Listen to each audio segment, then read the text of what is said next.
everybody, and welcome to another episode of Asian's Return, the last one for some time. Tonight we're playing a game, a story, a campaign set in Frostmark system and setting, everything created by moi. There's a content warning for tonight of heavy topics discussed in roleplay, some bad language, and probably some gore for an epic finale. And thank you so much, Heimo. And with me, I have a wonderful cast of players. I got Acheron, our ex-agent of the church, played by Aspen. Hello, welcome. Ginevra, our priestess of the church, played by the lovely Lola. Hello, welcome, welcome. Hello, hello. The heretical scholar from Mulgrave, Titania, played by the Lilin. Hello. Welcome. And then the mysterious, enigmatic, mysterious Styrian, played by Adriano. Hello, welcome. Good evening. Good evening. So, quickly, let's just for the people who weren't here, just need a refresher what happened. What happened last time in some big brush strokes? Big brush strokes. Mm-hmm. Got into Outerhold? Got into Outerhold. Here. Under pretenses of, hey, we're still on your side. Then basically escorted to a wonderful mansion for holding, basically, where we asked for stuff because they said they give it to us. And, Bunch of fancy clothing so we could be looking styling for our deaths. Well, perhaps. To get ready to at least have an audience with the Ravenmoors, of which we found was at basically an arena. We also pranked Aaron. Very important to mention. Does it count? They don't really. Does it count? The rocks were very important. Yeah, apparently so. I got a long message from Lola about it. About our pranks. Yeah. Our planned pranks, which didn't work because we didn't end up going to the feast. Yeah. We just got a rock instead. Yeah. No, we had really good pranks planned. Turns out Aaron doesn't even know what a joke is, so yeah. These human jokes aren't Wasted funny. on him. So then we meet with the Ravenmoors. Ginevra tries to use the Seize Embrace angle, that even if they're not allies with Irene, that they can still be allies with the Ravenmoors, and convince them that she's a part of them, but the Ravenmoors say that it's too late. They should have accepted their invitation for alliance earlier, because now they soon will have everything they need and won't need anyone, and they aren't worried about Irene. They seem to know her in ways that other people don't, apparently.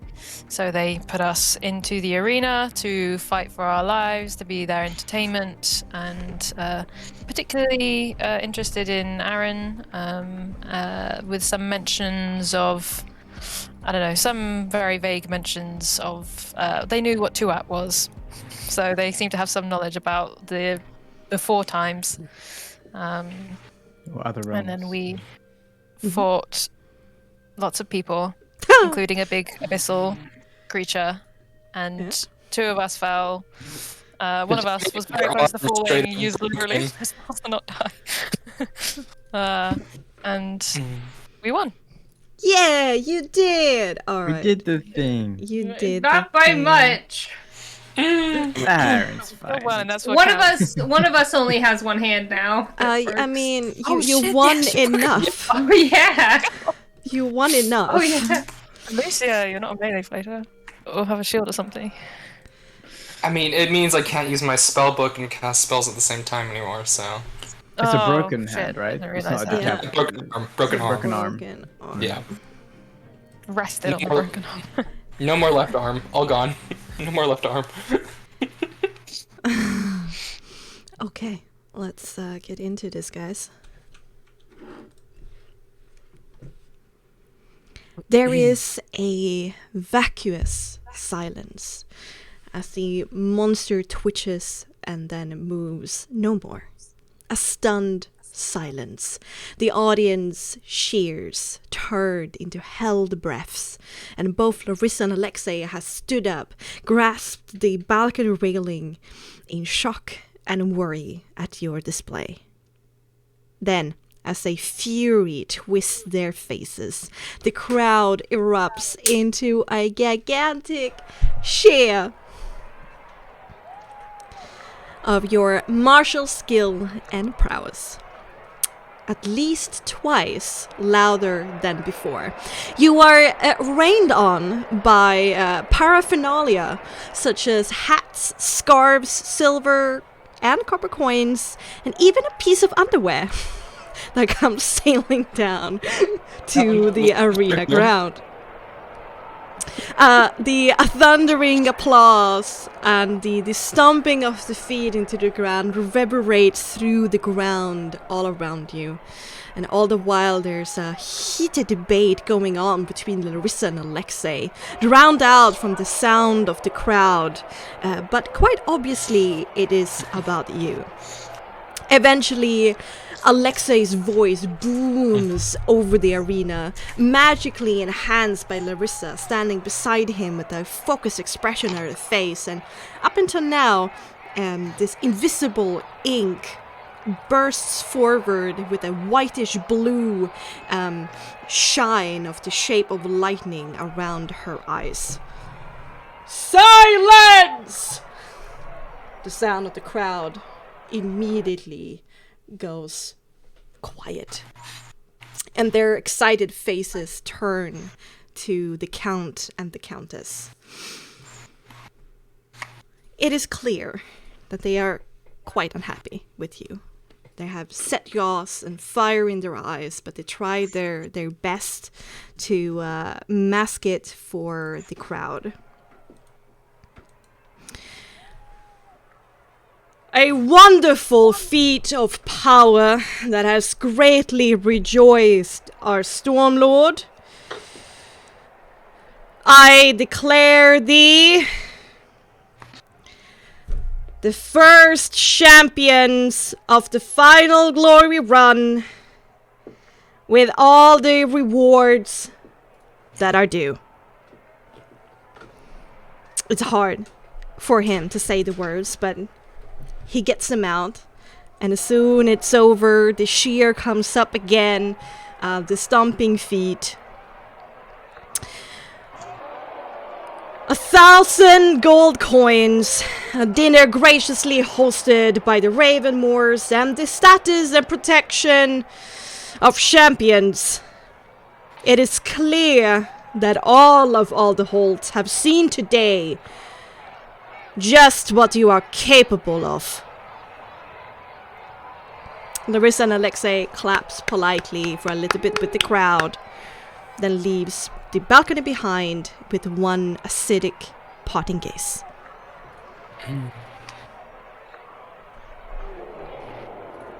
Help.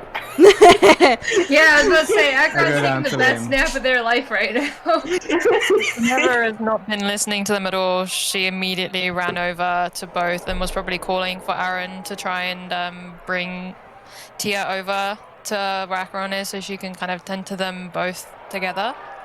Sure. Instead of I having can to do like totally one. potato sack Tia. You take care of Titania. She stabilizes, and eventually she also wakes up. There are some people who come into the arena and like at first just looks down upon the beast and like wonder if they actually even just want to touch it, and then eventually very carefully drags it away.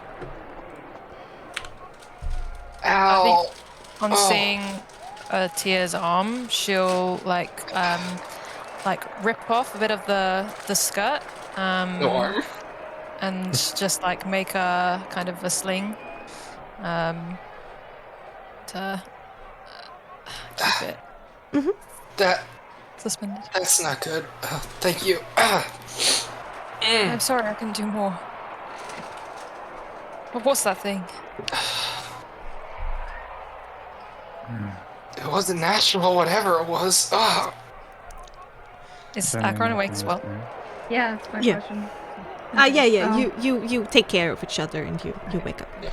There's a pained expression on Titania's face, not just because her arm is broken, but she's like watching the creature's body get taken away. Like, I wanted to look at it. No, No, come back. Come back. Yeah.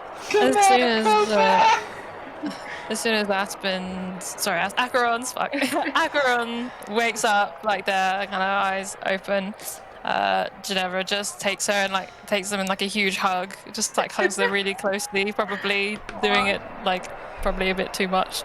Acheron will like give you like a soft hug bite, but you hear just a very soft ow. I think I got crushed. All Don't right. ever do that again. It wasn't the worst almost death I've experienced. I give that maybe a 5 out of 10. Well, don't make a habit of it. Yes, Ginevra, I plan to keep a steady supply of those around to murder me whenever I feel it convenient. So, I'm glad you're okay too. Thanks to you. Well, Thanks to all of you. I'm sorry, Tia. it's fine, we won. Yeah, but your arm's Shouldn't kind have of gone down fucked. like That's not gonna work for a while. Okay. Ow. Yeah, no, Ow. your arm looks, not to be rude, but your arm looks really fucking awful. Like, that's bad. Like, actually, that's like really bad. Like, I've never gone out and like studied gorillas before, but I imagine if I got into an angry confrontation with one, this is what it would look like. Just looking down at her crushed arm. Yeah. Blue and battered. Are gorillas common? Weird lore question. How common knowledge are gorillas? Oh god, getting to the lore. Okay, so, the Marc used to be situated closer to this realm's equivalent of an equator and had a different kind of climate once upon a time. But then during all of the, shenanigans that happened, 4,000 years ago it traveled closer to the North Pole. And certain animals at that point died out while others, rose up. So there might be gorillas in some really, really old folklore, but not anymore. That's Tia's history. Okay, I didn't think gorillas were real. Are you sure that's what that is? It's like saying mammoths. I mean, Yeah, exactly. they're not described like that, and even if they were, they've been extinct for a while. Well, this one wasn't from this plane. This one was from somewhere else. This was not a gorilla. So, that begs the question, where did it come from? And how did it come from there? And why did they have it? Titania will say, Probably the looking up demon rock. You guys not been paying attention? No, It's we a know, weird rock with like but it weird means- demon energy. Well, it means that they're using it, and they know how to use and it. they know how to use it. I Speaking of the know rock, or what it does. do you have any idea of next steps? Is anyone guiding us anywhere? Or we At just that sit point, in the middle of the... you waved into back to where you came, and the arena cheers you as you leave, and you wave a little bit. You're brought back into that preparation room, that antechamber. You're able to clean yourself off, and there's some bandages there as well to bandage some minor wounds and scraps. Coming into the room from a side door, not from the arena side, of course, is a rather small man with spectacles riding low on his rather big nose. He has a bit of a nervous disposition, but is dressed rather nicely. And he's carrying quite a lot with him and is sweating a little bit from his forehead. He seems to have some documents with him and a heavy metal case. He introduces himself with the title of Meiser, a lower bureaucrat of the Ravenmoors, and he hands over a number of items to you. A document giving you a somewhat ease of traveling in and out of Alderholt, a document pertaining to your new protected legal status as champions, detailing how you cannot be tried for smaller crimes, and you get more lenient ones, and yada yada yada. And a document of ownership of a house sitting on the shelf of the southern upper grand home that you can either use or sell at your own convenience. He then offers to take you there. Okay. Yeah, we have nowhere else to go. Please. Tanya needs to lay down. Yes. Yes. Alright, okay. Let's stop being so cheery and get back to the somberness, shall we? This was cheery. There we go. She meant literally the cheers. Yes. Oh. Yes, I Go did. back into the... I see where I went wrong. Thank you. Encore. Alright, so... with his help, and at a certain point you take pity on him and you help to carry the box, which is so fucking heavy, and he thanks you profusely. There's already people recognizing you on the road and go, "Hey, champion, skip it up!" You know, that kind of deal. Some people who comes forward and want their autographs. There are some people who swoon over how sexy you guys are. Acheron in particular. Covered in blood. It's these two. It's Acheron and Eric. Yeah. I'm hobbling along with my shot thigh. There's God. given... More sexy Supporting man. you There's a mousy, younger girl with spectacles who comes forward to Tanya and shyly asks for a autograph. Tanya will gladly give it with her good arm. Do you have any book recommendations? Oh no. I don't know if I can get them, but you seem so cool. You probably have read better books than I have. So, what's your favorite?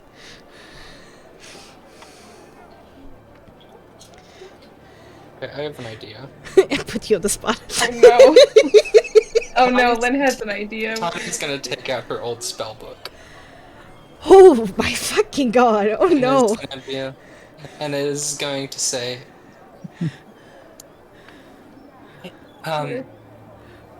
maybe you'll enjoy this one, and hand it to her. Would you autograph it? She opens a random spot and she looks down onto it. Whoa! I can't read this, but I promise I will learn. I would love it if you would try your utmost, and Titania will take the book that's already covered in her handwriting and sign the front cover. Alright, cool. And she runs away, hugging the book, very happy. There is obvious girls who swoons over Aaron, obvious guys swooning over Ginevra, and then the crowd in between that's finger gunning Acheron. Oh yeah, Acheron at some point will finger gun back awkwardly. Yeah. All the bisexuals of Alderholt are just swooning over Acheron Hey.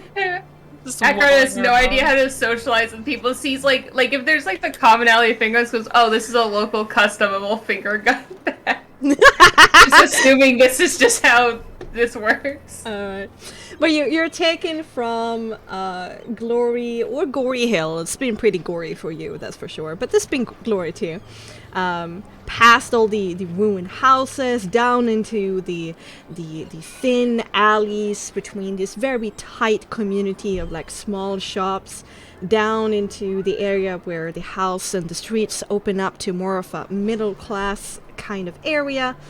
down Balmedi Way, where there seems to be a lot of spinners and dyers and those who work with wool products, up onto the shelf of Upper Grand Home. But you're taking the southern route this time, and you're just led to this very nice house with 3 wings, still sitting there, abandoned though, but yours. He opens it with a key, dusts himself off, puts down like the legal documents on like the table just in the foyer, puts some sweat off his forehead, and tells you to enjoy yourself as champions, and great job on winning that title, and then promptly leaves. You look at your surroundings. Is furnished, but very Spartan. It's high quality of the furniture that's there. Definitely like upper middle class, but there's some items that would create a full house that are missing. But they're beds, they're all the things, all the standard things that you require. You look around in all of the rooms, quite spacious, quite a lot of bedrooms, and you realize that you're alone. Everything is quiet, and there's no promise of anyone coming to escort you to Rion knows where.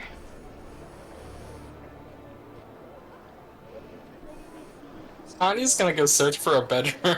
Alright, go and pick yourself out a bedroom. Is it worth us rolling health dice as like a short rest, or should we just save it for when we have a long rest? Nothing is going to happen. You're going to lost- have a long rest at this point, so Okay, you're safe and I've lost a sound. sense of time in this day. I'm just checking if there's some role to play to be had before bed. Tanya will essentially just say, looking at her broken arm, and says, I think some immediate sleep would probably be the best for me. I'm gonna go find a bedroom. Okay. Thanks for the sling, by the way. You don't need to thank me. You all rest well, won't you? Tanya will go find a bed. Aaron looks seriously concerned after Tia's hobbling away. But lets her go. Ginevra will, on noticing that, say, she'll be okay. Maybe. Will any of us be okay?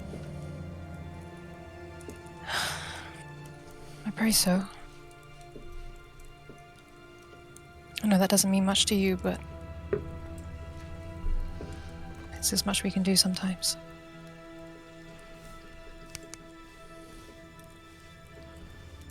Well, we're all alive at least. Are you okay, Akram? You took a pretty hard hit. I haven't gone down like that since training. Well, if it's any consolation, that thing could probably have killed everyone. If it wanted to. I think that's what scares me. I have been in a position where I was weaker than something, but never by that much.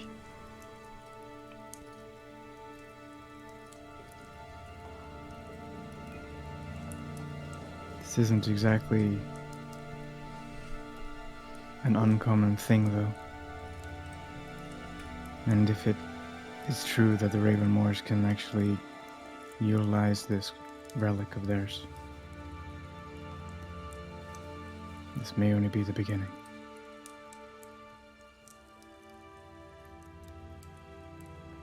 Maybe you should pray harder. Akram will say to Ginevra. I'll be around the clock, but beyond that, we'll just try to do the best that we can hopefully make this an ending. Or if it's a beginning of something, it's beginning of something.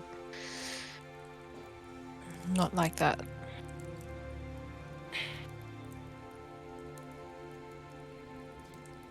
Well, I'm going to go check on Tia and sleep as well.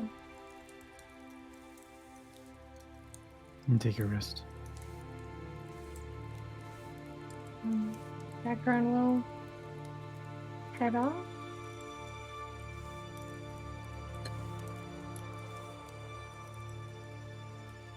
Aaron will look at Ginevra and just kind of not hold a gaze and kind of just look up at their Spartan digs. What kind of a location this is? Ginevra will, approach Aaron saying, I know I saw you were upset when I told you all about me being a part of the season brace, and I can see that it hurt you, and I'm sorry. And I really wish I could give you more time to work through whatever you're feeling with it, but after today, I don't know how much time you'll have left, and I don't know what's coming for us.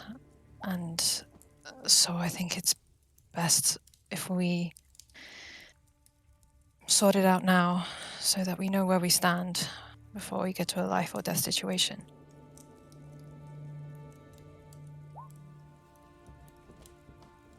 What makes you think that there's a problem, Ginevra? People usually don't just storm out of rooms without saying anything when they're doing okay.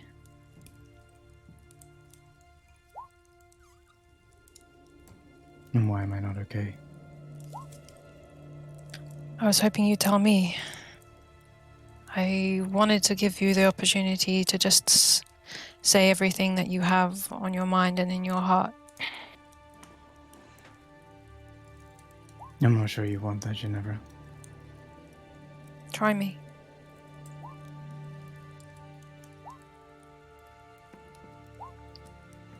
Sorry, one sec.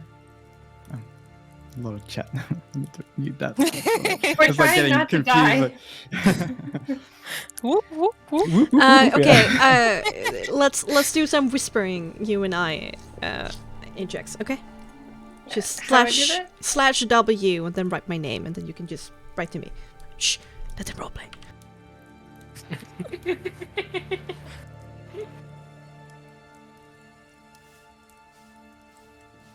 You and I, we've had a journey so far. It started off with you being considered my captor. First a turncoat, and then working for the church. And then a moment on the mountains where I thought I saw the truth, and then once again in this tavern, realized that everything you said was also possibly a lie. I can't stand that sort of attitude towards things or to people. And it's people like you, Ginevra, who care so little about others to achieve their objective. I thought you had compassion. I thought you cared. But now I see it was all just business with you, wasn't it? Just an objective to achieve. Your parents must be so proud how their daughter turned out. A spineless coward with a total lack of empathy. And in response to that, instead of looking, she kind of looked increasingly upset or hurt, but on hearing that, her expression changes and she becomes more, I don't know, deductive, looking at you closely.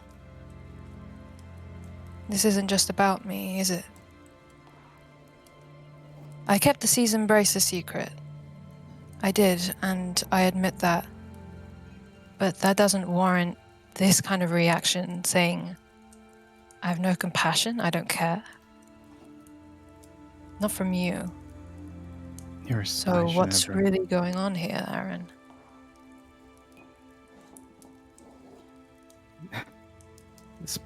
Spies don't care about anything. They only care about their mission. You play and toy with everyone's lives just to ensure that happens. And I've seen that before. There's not much you can say here, Ginevra, that would change my mind about my experience with dealing with people that are so happy to lie to others when you're fighting side by side to stay alive. You gotta trust the person next to you. If you can't trust that person, what good is their worth? What good is your worth? I lived that life. Go ahead. What did you say? I missed that last bit, sorry. I lived that life. I've had so many people disappoint me. There's so many things that are wrong with how you consider your ethics to be. You say that you're a priestess. Are you? You're not. You don't even work for the church.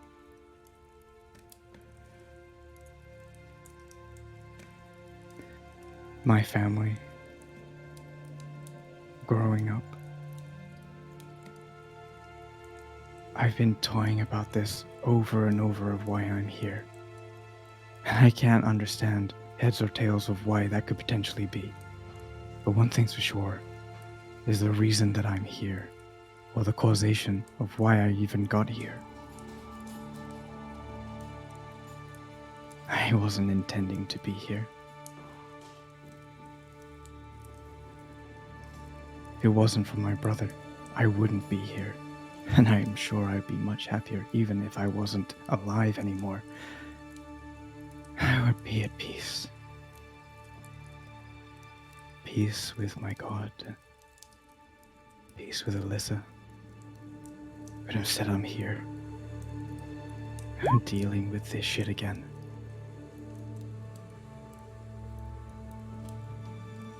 My brother was a spy too. And he put me in the military. He saw that I was actually decent at something for a change. He goaded me into it. I didn't want to. Because he had a mission. He had an objective that was his that he kept from me, and he used me as a tool. Everything that's happened to me so far, my very existence of coming to be here, and being disappointed, and to be without the one that I truly cared about. And here I am again. Standing in front of the spy, playing with lives.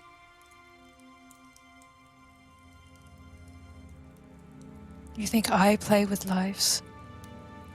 That I only care for my objective? You question my ethics? Was I not the only one to fight for Dennis? To have a choice in whether he lived his own life? Whether when you were happy for him to die, to be killed, simply because he was an inconvenience? Because he was a risk? When the only one who was really at risk if he went back was me? Who was it that tended to that woman? Left bleeding humiliatingly at the gate to Oldwood? Even though it went against the rules. Even though it could have put us and my objective behind. Even though she herself turned me away. Who almost began a riot when we entered because I couldn't just walk past those people who were starving without doing anything, something. Why would I do any of these things? Put myself at risk over and over if I didn't care about the people suffering in this world because of what it's become. I'm sorry, Aaron. Truly I am. I can't imagine the pain you must have felt in being here, and perhaps still feel. You say that you would be happier, maybe dead, but yet you're still here. You're here now. You're here because you continue to fight. There is something you're obviously fighting for, otherwise you could just give up and be at peace, as you say. I'm sorry that you're here when you didn't want to be. But I am not your brother. I didn't bring you here. I'm not like him. I did these things because I care. You don't know what you're doing, Ginevra. You're not a leader of your organization, you're just a pawn. You're a moving piece at the mercy of whoever. Some invisible hand directing your course. Maybe you're being set up even. We've seen this again and again. Maybe you don't know all the perspectives, the angles here. Just like Medea. She didn't know all the angles. And even with her death, she didn't know what she was truly fighting for. Or perhaps this is still part of your plan. Part of your guise. Maybe you are very good at what you do. Just like Acheron. Exceptionally talented with the tools that they've been given and taught to use. I don't know what sort of training that you've had or where you had it. Up, Aaron. If it weren't for me, you wouldn't have the breath in your lungs to call me heartless. You told me before that you came back at the crossroads because you thought you saw something in me. Something in me that was different. How can you not see that you were right? You say I'm not a priestess. No, I wasn't. You know what really happened after you got knocked out at the crossroads? And you can ask the others and they'll tell you the same. I put myself between two cardinals of the church and their agents. I and I alone convinced them to lay down their arms, to spare your life, until the cardinals decided what to do. If I had not, you know who would have been the one of us who wouldn't have died if I had not done that? Me. I could have rode the wave, Aaron. I could have let it all happen and joined with the side that won. If I only cared about my objective, wouldn't that be what would be the smart thing to do? Wouldn't that be what the trained and skilled operative would do? I didn't. So tell me, Aaron, why would I do that? Why would I put myself in the way of all fire and suspicion if I didn't give a shit about you or them? Aaron takes a moment to hear the words of Ginevra telling him this news that no one has told him before about what happened at the tavern. Why did you do that? Why did you choose? You're right. I could have fled. I could have left you all behind and turned my back on just another couple of humans once again. But you're right. There was something different. There was something that called out. Something that told me to stay. when everything I knew and have been trained to do told me to run. But I can't change what's happened in the past. Now, maybe you are different. Maybe my instincts and your words are true. But how can I even get to a position where my own blood poisoned my fate with words? What faith could I possibly have in you?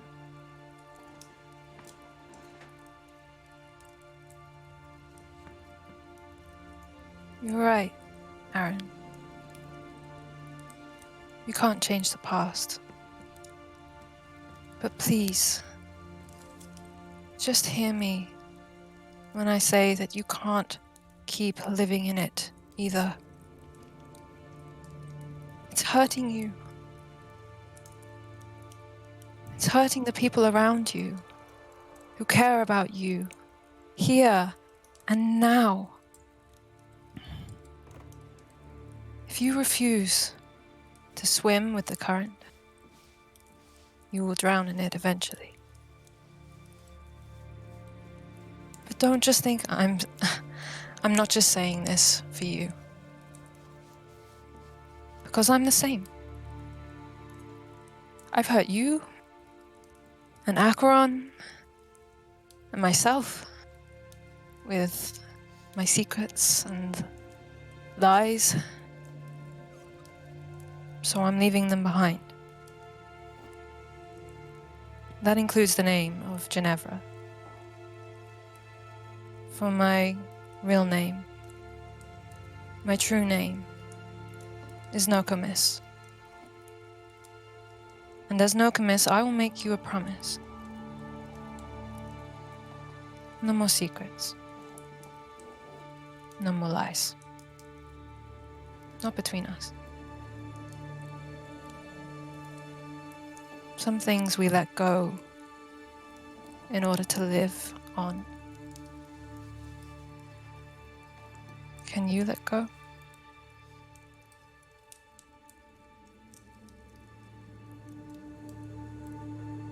Aaron stares at Nokomis.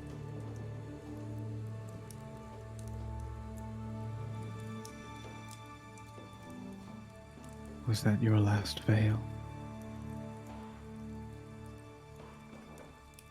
Am I to accept this? Is this another trick?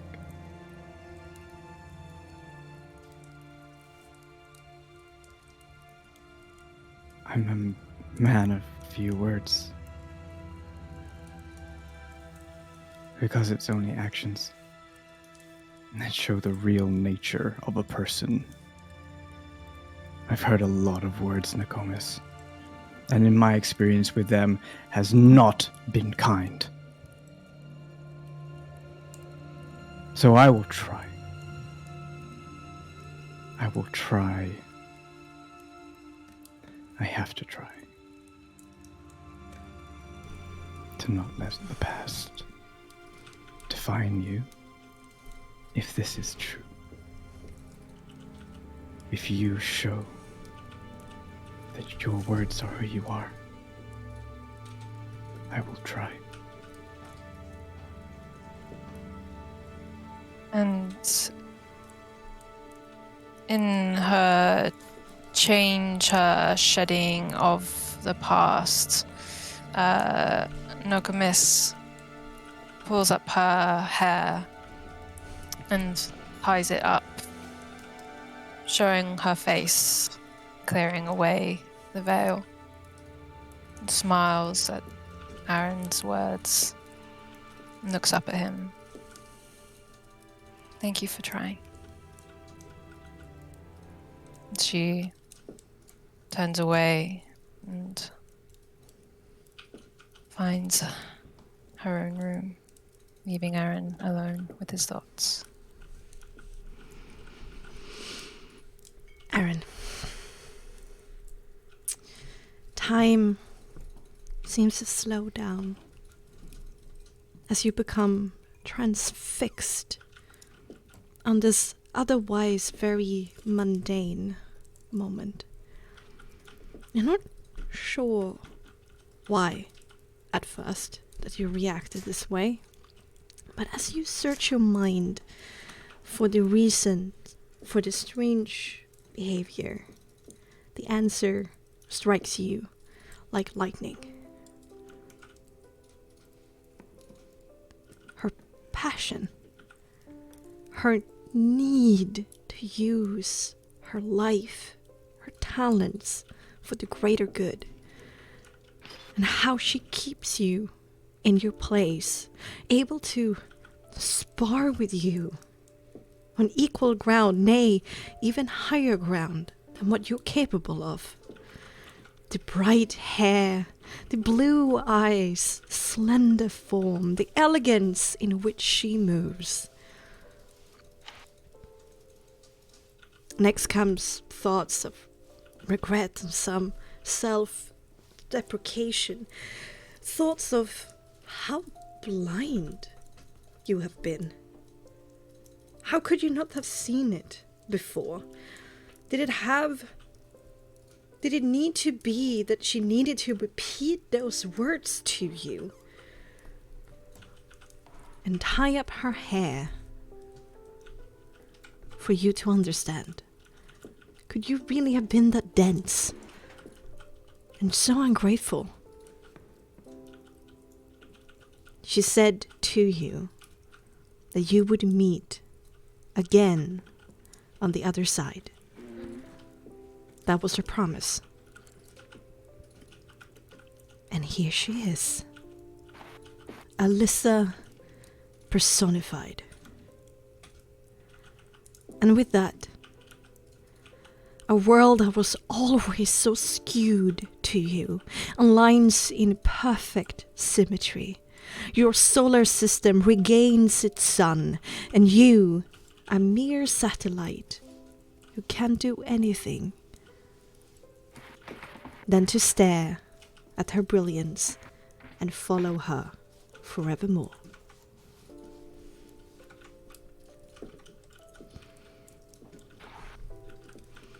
I reach out my hand.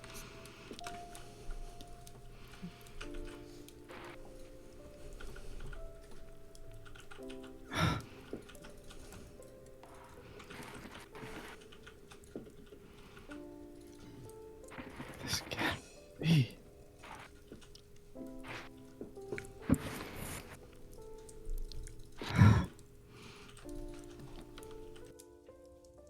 I made you a promise.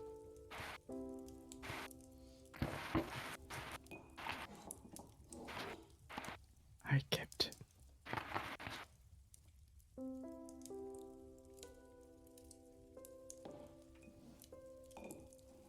I'm here.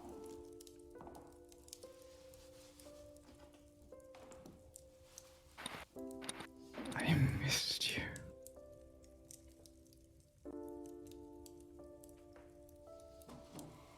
He would take back his hand.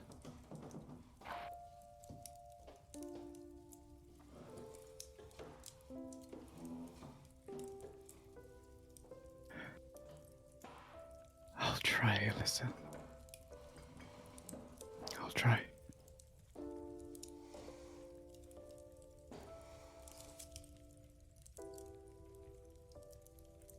And he'll stare in the direction of Nokomis' leaving for a good long while, trembling.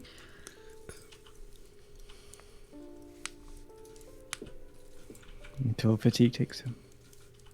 Alright. As it takes you all. And you have a long rest.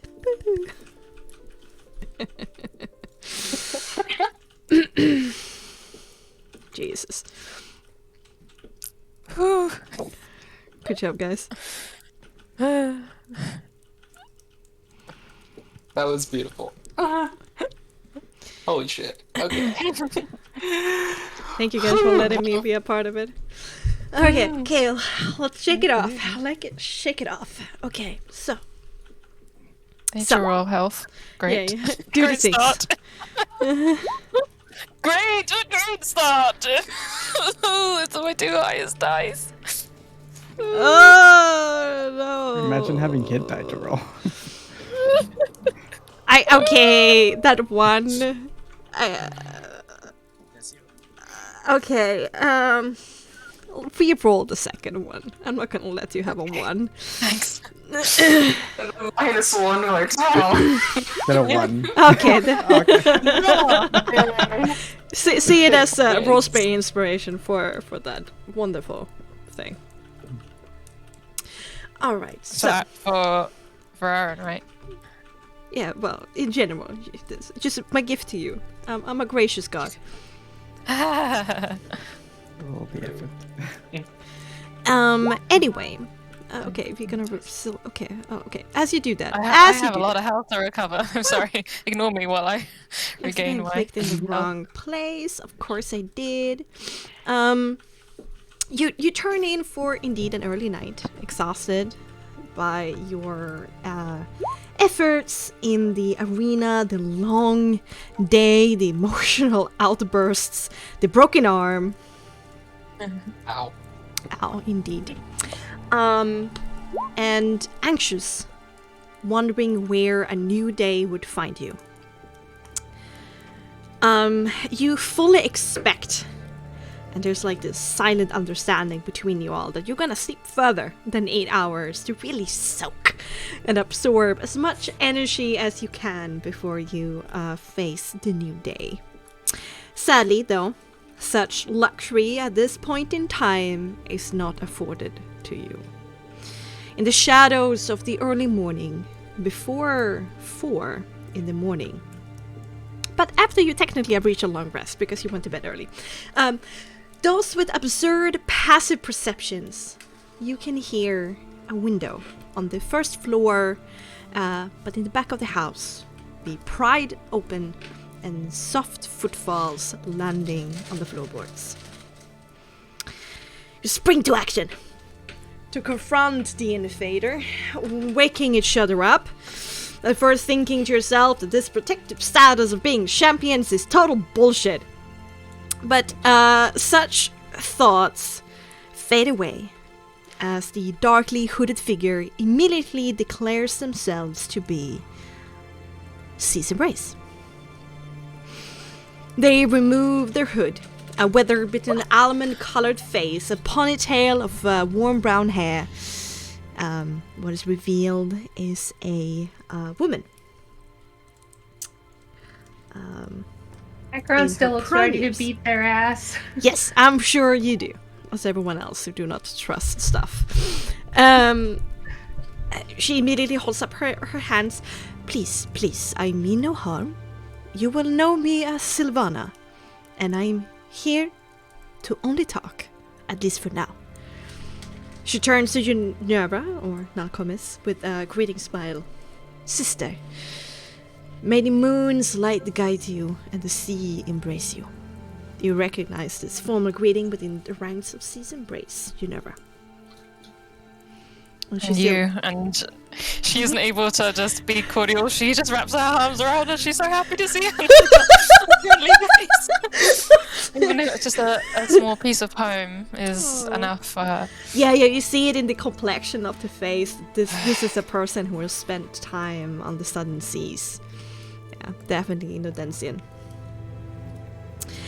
She gets a little bit awkward at first, but then kind of get wholehearted into it, laughing a little bit in surprise, and like when the tensions leave her body.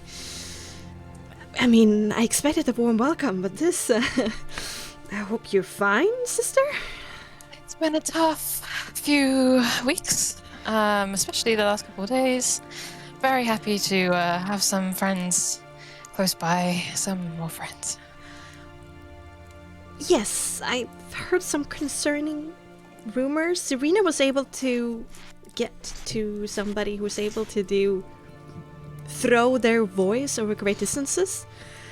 And I was given like a brief explanation and that we should get a boat. I mean, it will take some time, but it's coming, but it's like a few days away from the harbor. But Okay.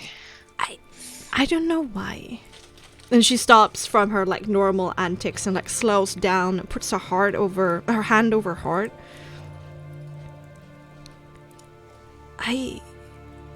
The other night, I received, I couldn't really call it a vision, but there's this strong feeling knowing that you would come and that you would need my help.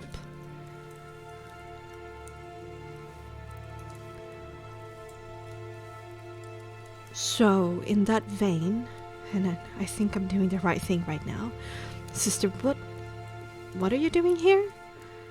And what can I do? Getting murdered, mostly. She looks around at the others. Getting murdered, mostly. Yeah, I've That's- heard about the If it arena. goes badly. That was amazing. You've grown really You should powerful, try sister. it. It wasn't me. I can't try it anymore. I mean, you defeated the... Like, what are they supposed to do to top this? I would be surprised if they could. Anyway, I hope they don't. We don't have time. We don't want another one of those creatures coming through. surely not. We are trying to reach a powerful artifact that is in the seemingly, we think not the attic, the Undercroft. the basement, yeah, Underground? the basement of the Ravenmoor's fort castle. We have an audience with them this evening with the feast, if I heard correctly. I'm pretty sure that would be arranged in some days, but Okay. I know that. I mean, we know about the quest that the queen has bequeathed upon you. And hi, you're the academic. Hello, my name is Savannah. Nice to meet you. Hello, Sylvana. My apologies. I am in pain and listening. I can see that, but maybe I can do something to help with that. But first of all, we don't have much time. Things are a little bit awkward, but okay, let's go through this. So, what have you learned? Like, where are we? What's the status of this? Get the artifact, yes, but more. A ritual must be completed with the artifact. They are planning to use it to bring forth the Stormlord from beyond the fiery barrier. And that gives us an opportunity to bring forth the Mother of the Oceans instead. Holy shit. Right. You actually, this is happening? Well, Holy if we don't get raging there alive, shit. it's not. Okay, so wait. So the artifact literally summons the old gods? Seems to be able to summon from other planes, and she told me that this was a way for her to come through. And we saw the Stormlord, like, in person, so there's kind of proof that it works.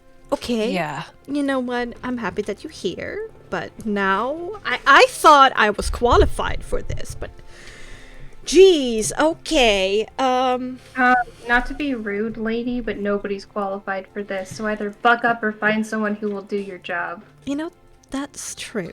Thank you. Thank you for the reality Patron. check. Okay.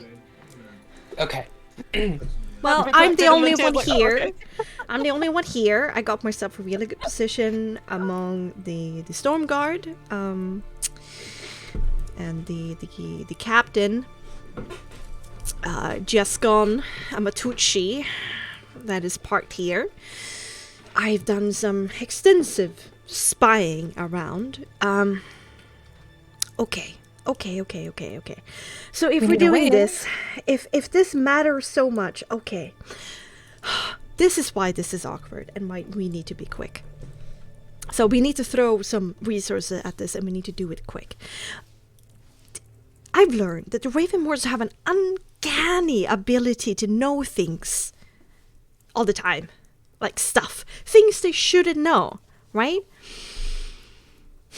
And I think I have a lead. It took me a while. It took me a long while. Also, a sheep an expensive bought secret from the low cloaks that I had to go and basically beg to. There is a particular mansion up on Marseille's Vow. It has extensive security. The Ravenmoors are constantly watching it. There's runners moving back and forth from it to the castle specifically. And I have an eyewitness that swears that they recognize the sacred arm regalia of a heavy infantry captain. Now, what is a sacred arms captain doing in the middle of Alderhold? I think we might have some ideas what they might be doing. Okay.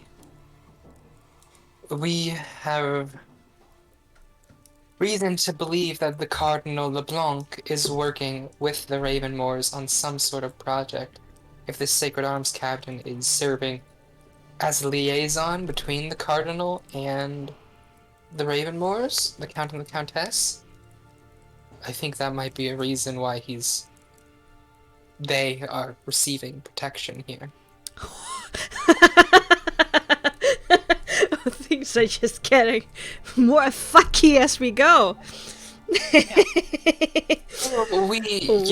Okay, but think of it this way. You are in front of the best people to break into that place and do whatever we have to. Or you can provide your own spies. We are going to break into that place, and I'm gonna bring some Stormish people with us. We need to take care of that. I'm starting to suspect that it's the center of their whole information operation. In an hour, you and me and them, we're going to meet up by the staircase by the Sourfish pub that leads up to Marseille's Vow. We gotta do this now. Or else, if they're ready for us, then, well, we're all dead. I'm pretty sure. Mm-hmm.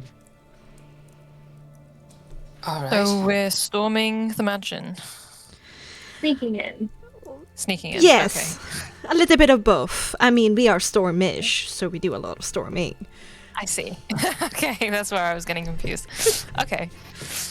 Lots of people having to sneak. That never goes wrong. She smiles and chuckles to herself, very happy about her own joke. I'm not in the best position to do much of anything presently, but I can come along. Well, you can certainly use the other hand for your magically gifted hands. But I think I'm able to do something about that, but it will take some time. Or later this morning when we are taking care of this first. I think we're able to do that. I don't think that they're suspecting. I don't think that they know that we're onto them. At least for now. We have a short window. And let's take it. Yes, indeed. All right. So you guys prepare, and we'll meet up there. Okay? See you there.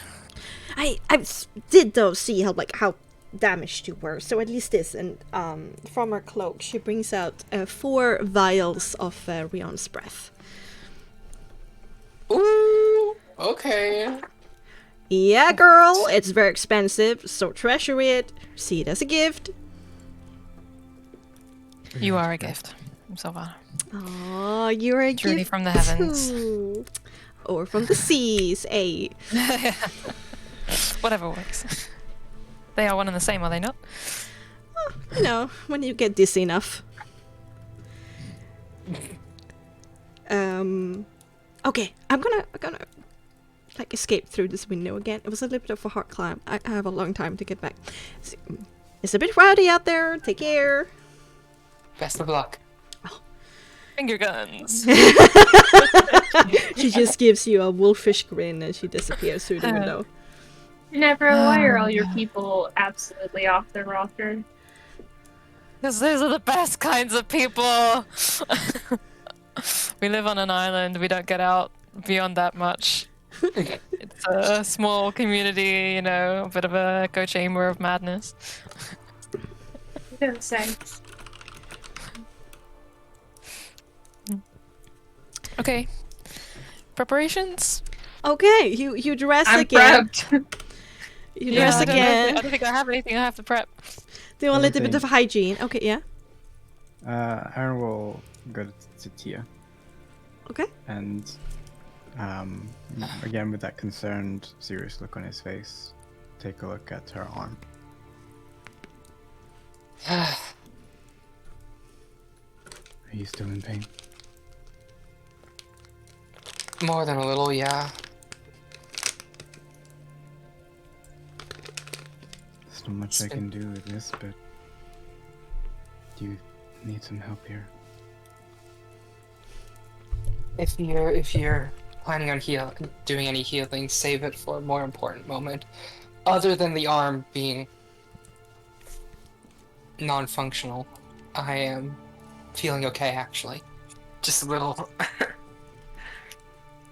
worried about this mission. I can set up an alarm for a stealth mission, but I can't. I fear I might end up being more of a burden than a asset. Well, unless they can get me in there to investigate, I could probably be pretty swift about that, I guess.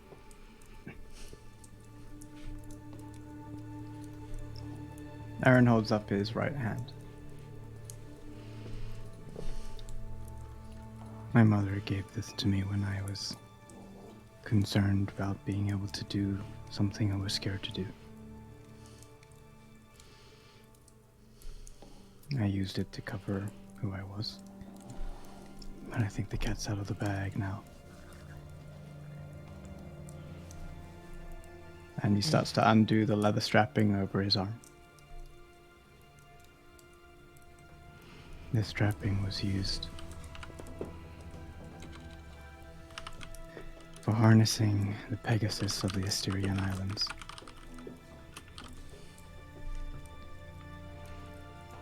It comes from my home. It comes from my mother.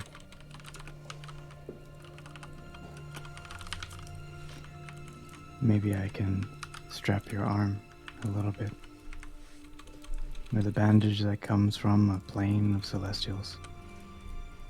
And maybe that will help you and give you courage. Thank you. Please. She'll, like, slowly bring her arm as best she can, like, get the bandaging.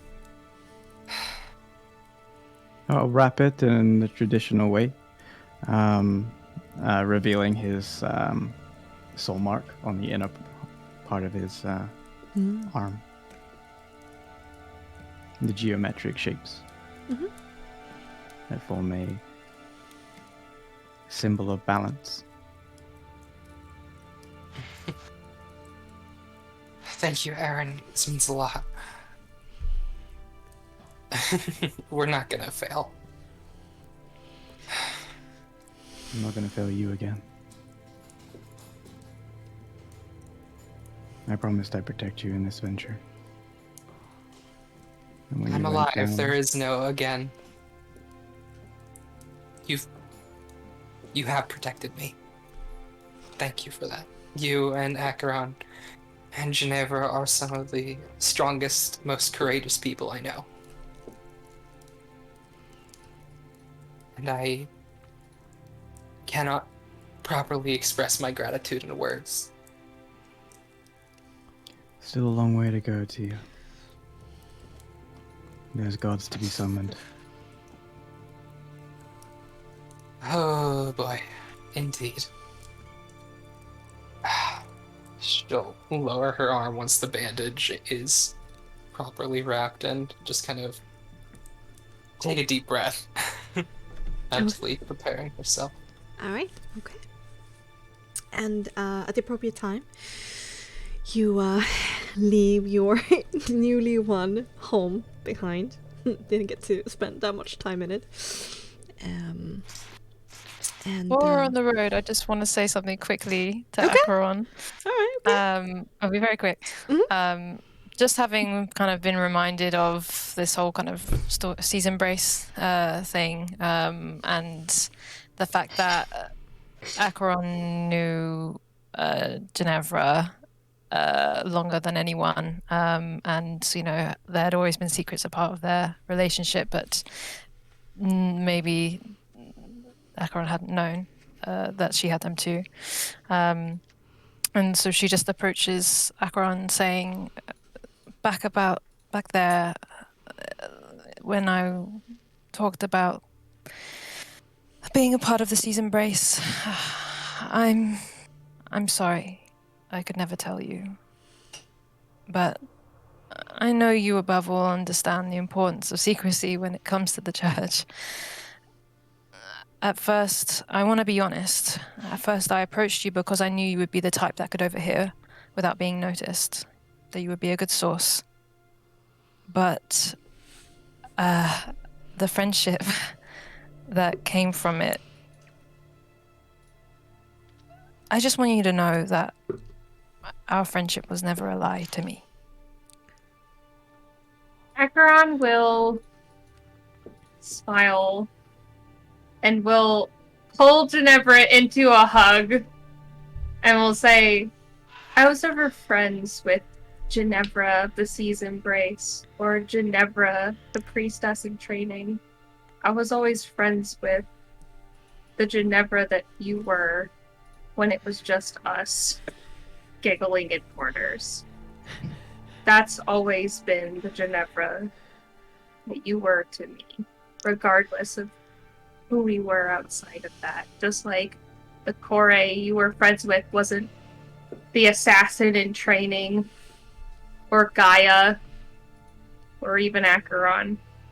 It was a special Kore that only existed when we were pranking people and avoiding trouble and living some of the happiest moments of those times.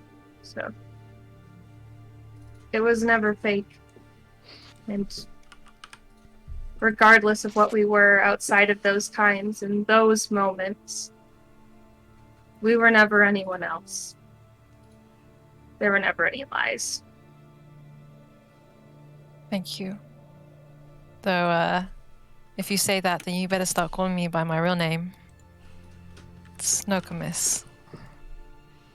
Nokomis. And even though we left each other for who we were then, I would say I like the Acheron that you are now a lot too. I think I like Nokomis a little better than Ginevra, to be honest. Ginevra could be a little stuffy sometimes. It looks good, by the way. Acheron will flick your hair. Thanks. She'll have back and Yeah. continue on. Okay. So, the night air is full of the sounds of the dying embers of various celebrations. The electrifying excitement from the arena has traveled to every street corner pub and still lingers, spilling out light, laughter, and the clanking of goblets and mugs into the darkness. Carefully, you make your way through the maze of dark cobblestone roads, back in between the two hills, and then further down towards the docks and the ocean beyond. It's a little bit loud. Calm down. The cloud cover has grown over the course of the evening to now create a smooth grey blanket that refuses to let in any moonlight or starlight. It is indeed very, very dark. You do not know, you can't even see the ocean in front of you. Just hear its awesome waves rhythmically rock against the shore. In the shadows of the stairs that would take you up to Marcia's shelf. Let's actually bring you guys there so you see where I'm talking about. Where the fuck am I? Here. I ran across this river of pain. And that's Sourfish Pub.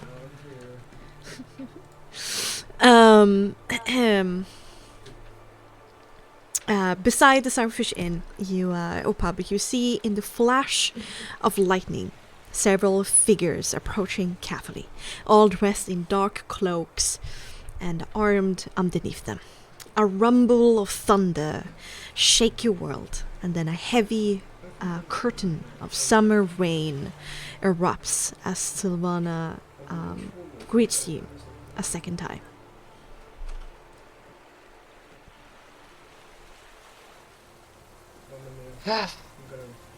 Good morning.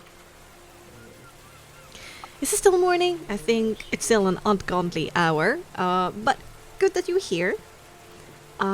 We have bribed some Strasser heavily to not come close to this area tonight, but there is still, the problem of the lookout.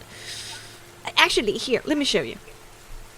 And she moves underneath the roof of the still juts out over the road from the Sourfish pub, so she can bring out this paper that has a roughly kind of painted or sketched map. So I got another force waiting for my signal over here. There, on my signal, is going to attack the tower, which all the Strass is in, and like keeping an eye out on the mansion. At that point, all of us is going to move up towards the mansion itself, and then some of the people are going to go into the back. I know that they're sleeping in this outhouse over here, so I'm going to focus my forces there.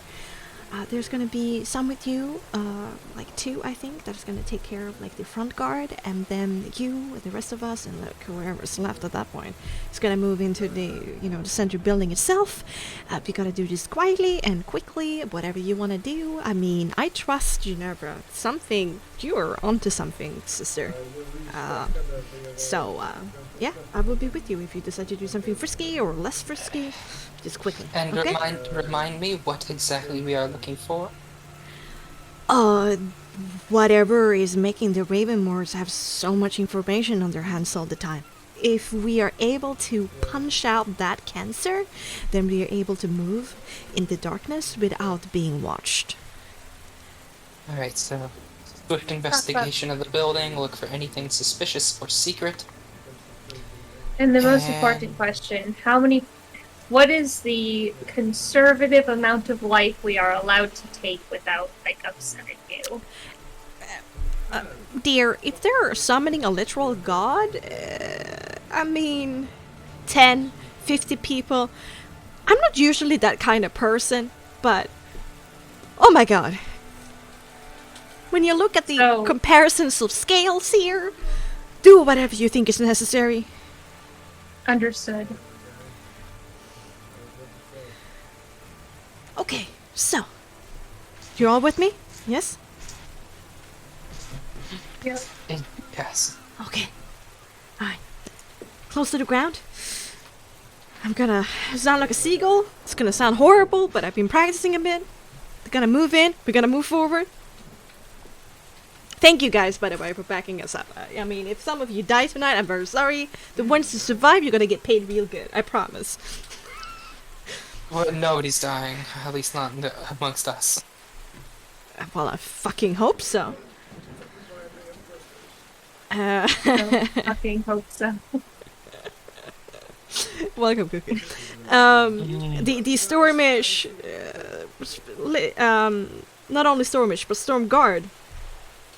These kind of sailors, they're all pretty light and nimble, have 2 sabers by their hips, a very, frilly kind of sailor shirt underneath the heavy, water-resistant cloaks, and they all smile to each other and showing off various gold teeth.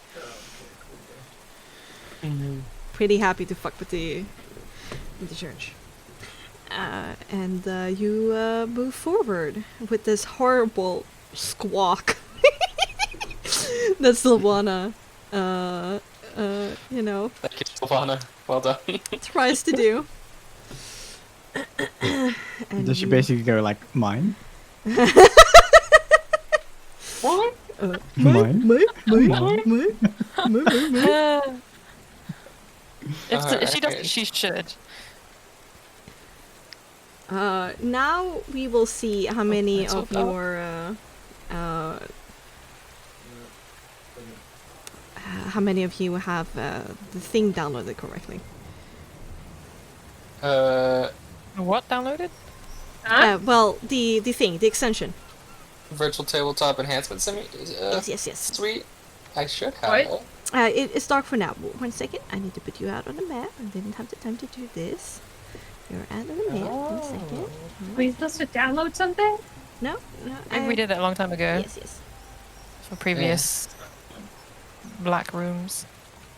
Indeed. Guess we'll find out. Okay, yeah. That looks like it works. Um, I think I'm just waiting on Vision. getting my token being put down. There we yeah, go. I see one strip of light and nothing else. Is that accurate form or? Well. Yes, like a circle of light. And then the rest is black. Yeah. Yes, because it's a place we haven't gone into. Yes. Understand. We're gonna do this. We're gonna line you so you can find yourselves, and we're gonna bring out Sylvana. Sylvana, where are you? Here we are. Oh. And There we are. Representation of 2 Storm Guard, a scout, jumping this poor soldier over here.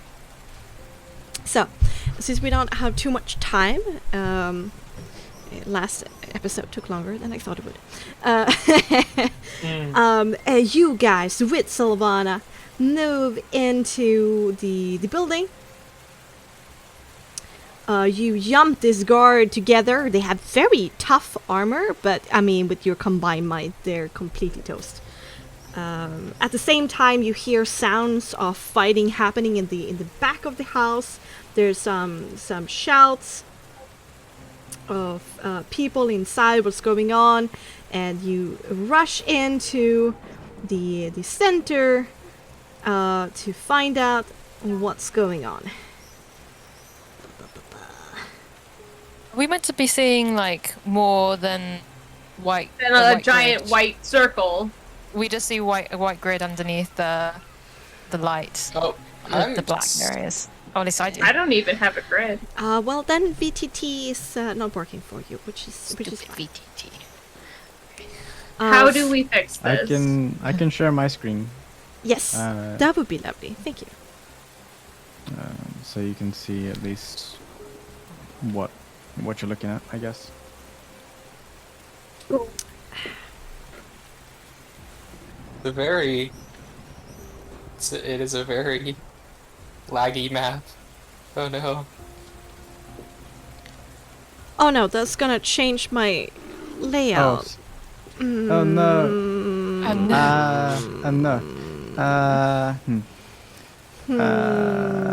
Does it need to be hidden? You know what? Watch my stream for now. Actually, it's okay. It's okay.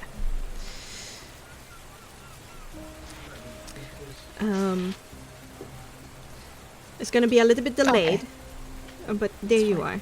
Look at how fancy this is. It's very fancy. That's very nice.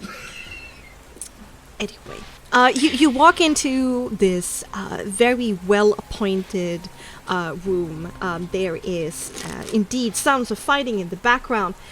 As you enter through the kitchen into the central kind of dining room space where there's like the remains of a dinner on the table that not somebody has taken care of from since yesterday. At the same time, there are several people running into the room. Is this a lady over here? Who is dressed in heavy decorated armor with a tabard that is just full of Rihannish symbology. This is the heavy infantry captain. And with her, she has a spear and a shield. And she's already readying it and putting that spear onto the shield in true hoplite fashion. At the same time, there are two others, a lady and a man who comes, the lady coming from some kind of room over here and the man coming from the room over there, who are, they have heavy rings underneath their eyes. Dressed in just normal but very fine clothing. And they have sprawling tattoos over their arms. Now, the last one, Titania, the rather dark-skinned one with brown hair, all in a rough kind of hasn't been taken care of that well, and kind of this beard that is just a 5-day kind of. I haven't shaved and I haven't even trimmed it. It's a older version of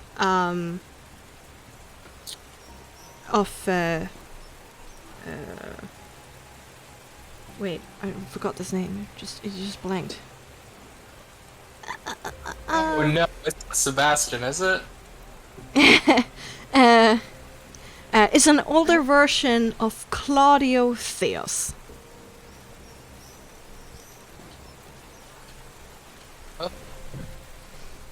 Oh no. Do you know who that is? If I'm remembering correctly, let me open up my notes. I mean, you gave me these NPCs. You should know.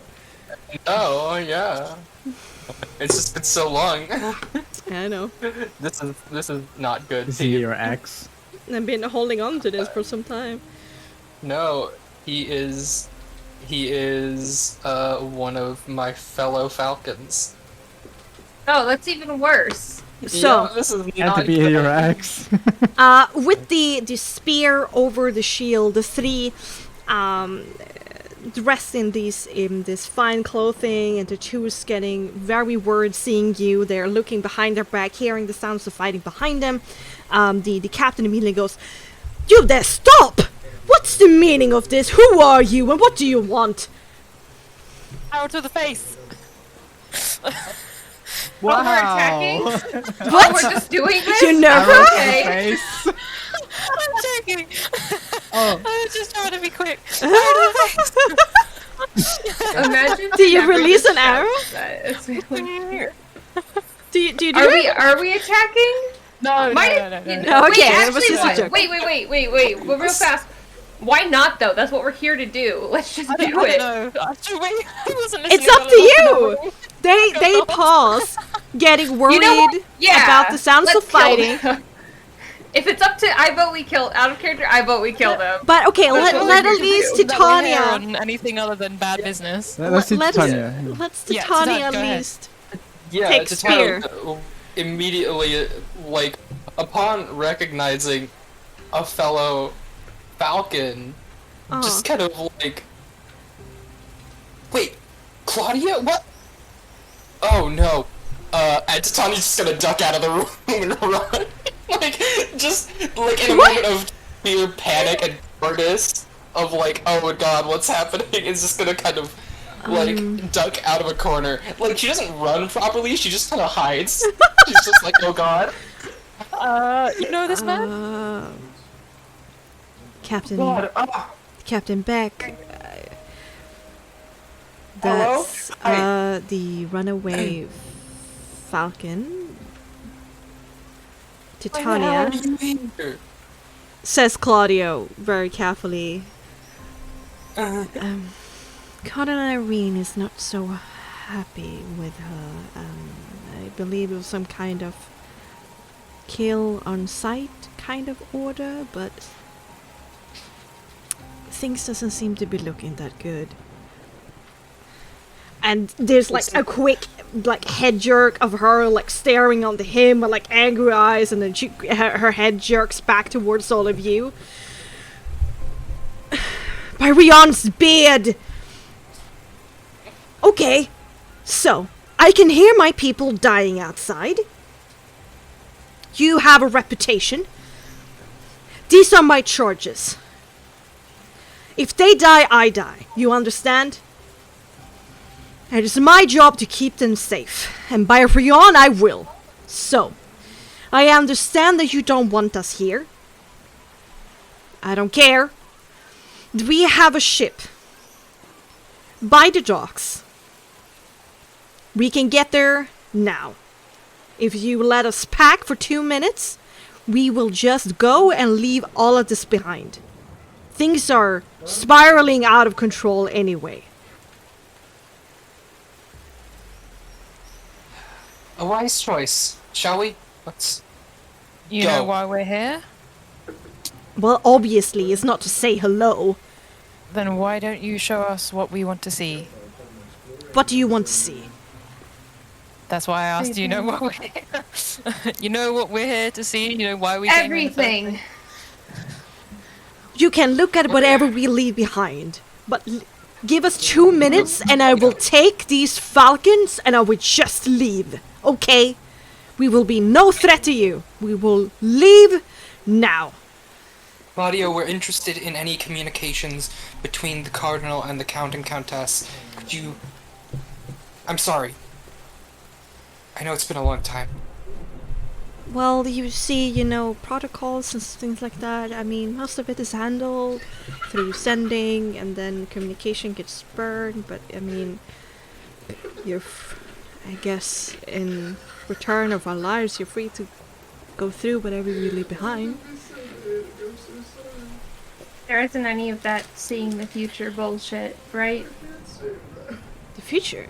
None of us are able to see the future. Well, only very shortly, but not substantially so. If you have any spell scrolls, any records, any archives, just give us some direction. We need to be quick.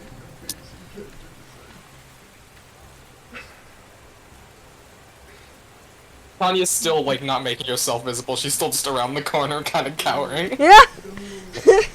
I want to Is make it sure they enough for your don't. group? I just want to make sure that they don't take anything like important keys that have access to like locks that have the important goodies in them with them when they pack. But otherwise, I'm happy for them to leave.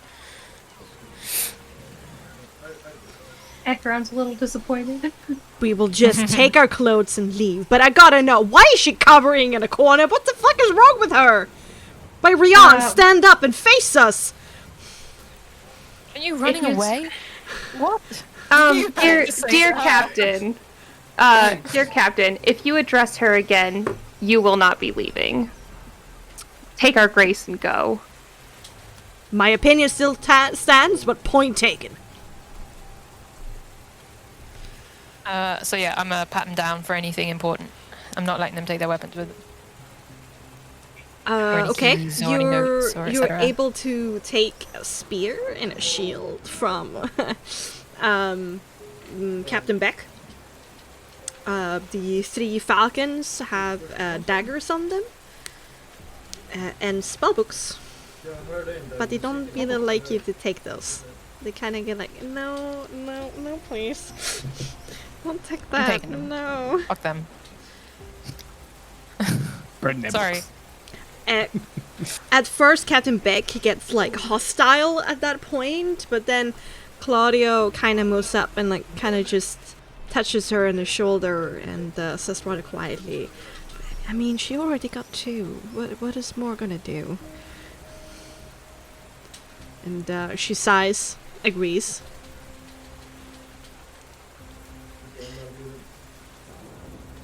Cool. Okay. I mean, there's keys and like deeds to the house and, you know, things like that. There's records of, you know, them buying things and requisiting money. But as Claudio said, it seems like all the like more important information has been handled through. There's quite a lot of ash in the fireplace. And it's been handled through a lot of sending as well. So, just memory. Because the reason we're here is to try to find out why the Raven was able to know so much things that they shouldn't know, or is that because of this dude being here?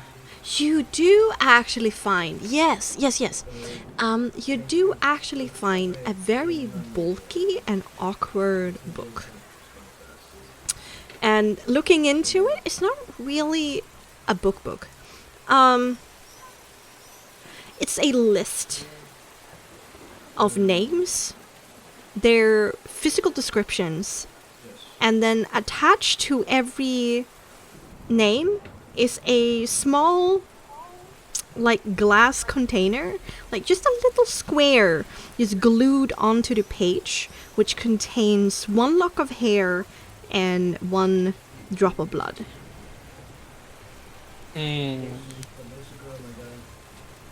Okay.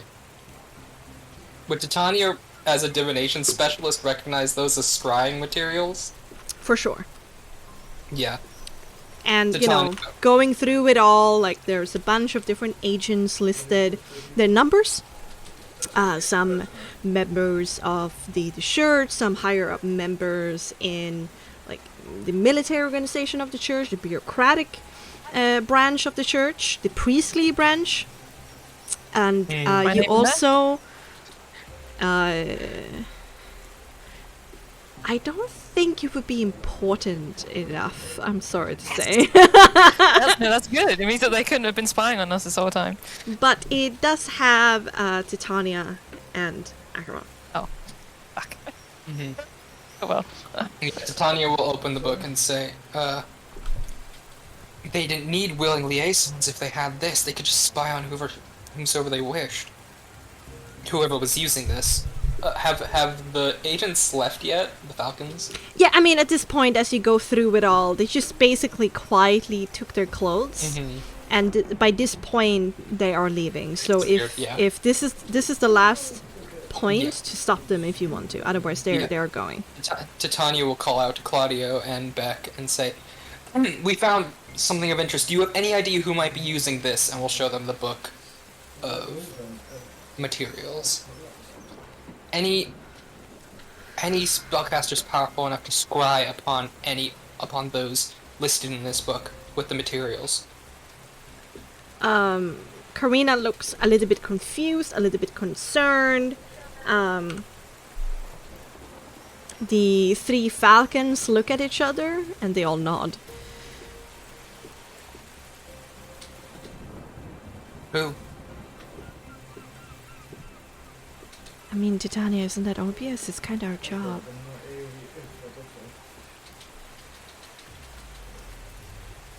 Great, well, I'll be keeping this then. And Titania will just grab that and, like... I'm gonna get scolded. I'm gonna get scolded too, Beck. Well, at least you're alive. Not go back. How about just not going back? Karina kind of, Captain Beck kind of pushes the falcons out of the door before they say anything else that seemed to interest you guys. And we will be fine. Thank you for our lives and goodbye. Hope we never meet again. Bye. And they leave. Oh, can I just, as they're like leaving, walking out, just say, tell Lorene we're coming for her. I mean, she already knows. The Beck. No, what? Not one more word, young one. And she just pushes him ahead and they disappear in the early morning rain. Smart kids, they're pretty stupid.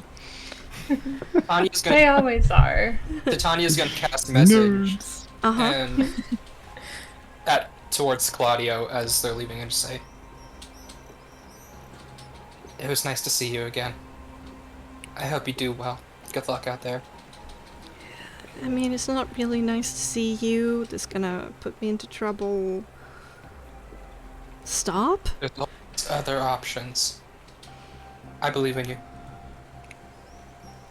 Honey, stop making nice with the enemy. It really isn't. You can't hear it. You do you, weirdo. And then out of range. Alright, well, Titania, stop making nice with the murder victims. It's really not nice to play with your food. Titania's going to take out the containers that have materials for her and Acheron, and is just gonna smash them into the fire and then cast firebolts to burn them. Alright. Okay. Nice. Is there any other persons of interest, like who Titania would know?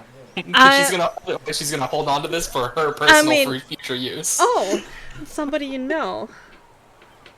Like anybody who would there's be a threat. some high up members of the university, but none of them thankfully seems to be members of the Twin Star. They seem to still be fumbling a little bit in the dark there. But there are some, famous names within the church that you definitely recognize. And okay, I'll just hold on to it for the time being then. Number 4 Miron, Medea, and Silas is in there. Of course, that's how they would do it. And Osprey, of course, is also in there. Yeah. All of them.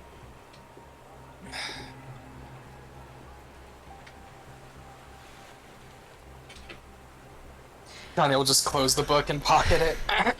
So Sylvana kind of crosses her arms and says, so, did that do it? As long as we have this, they should be able to spy on anybody as effectively, at least.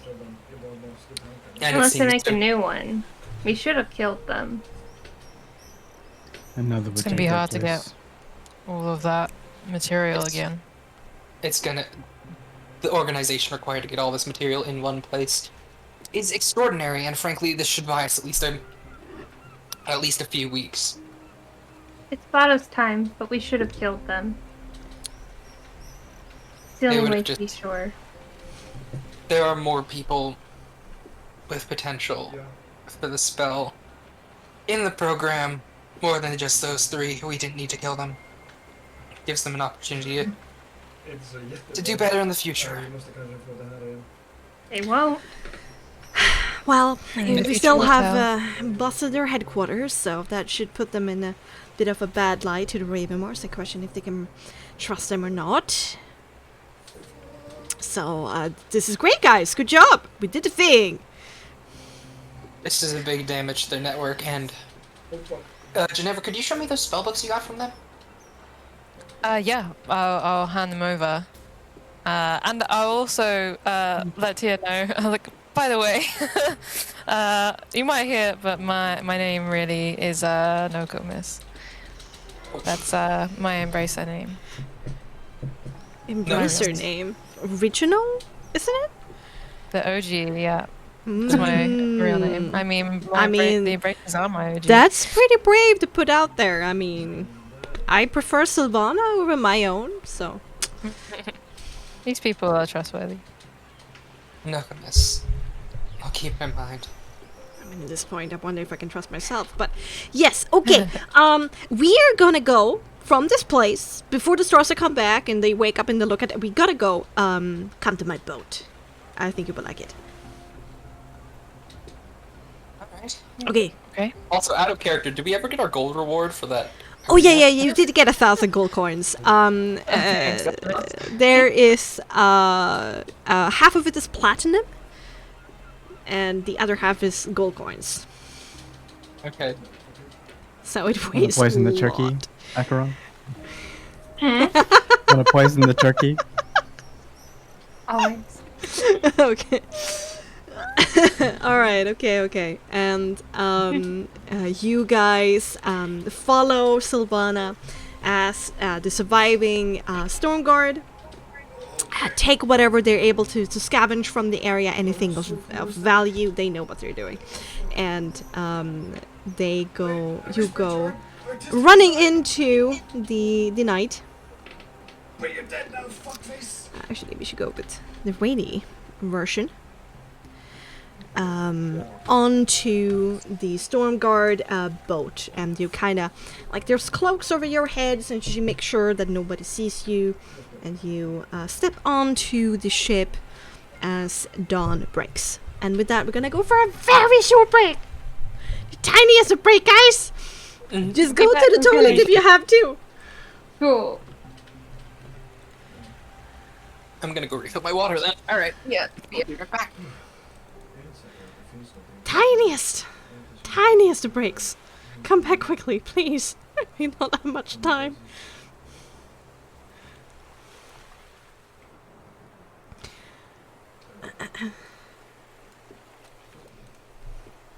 As the things load. It's very pixelated right now.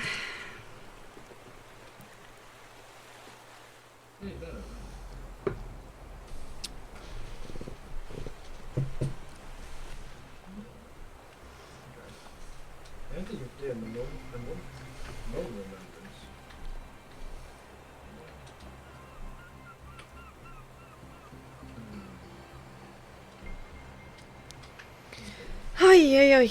More champagne for me. I deserve it.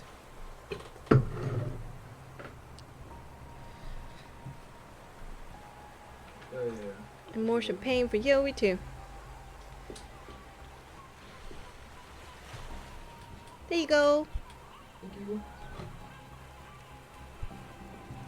How you doing, Hemo?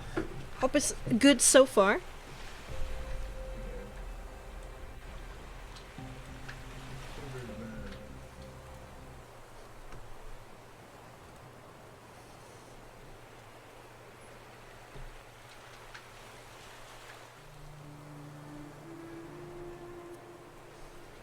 Welcome back.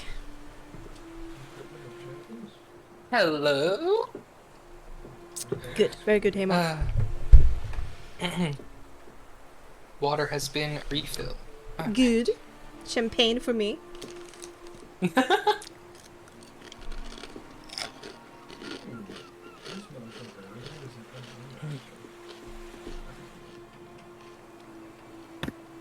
Feeling great, Bexxy.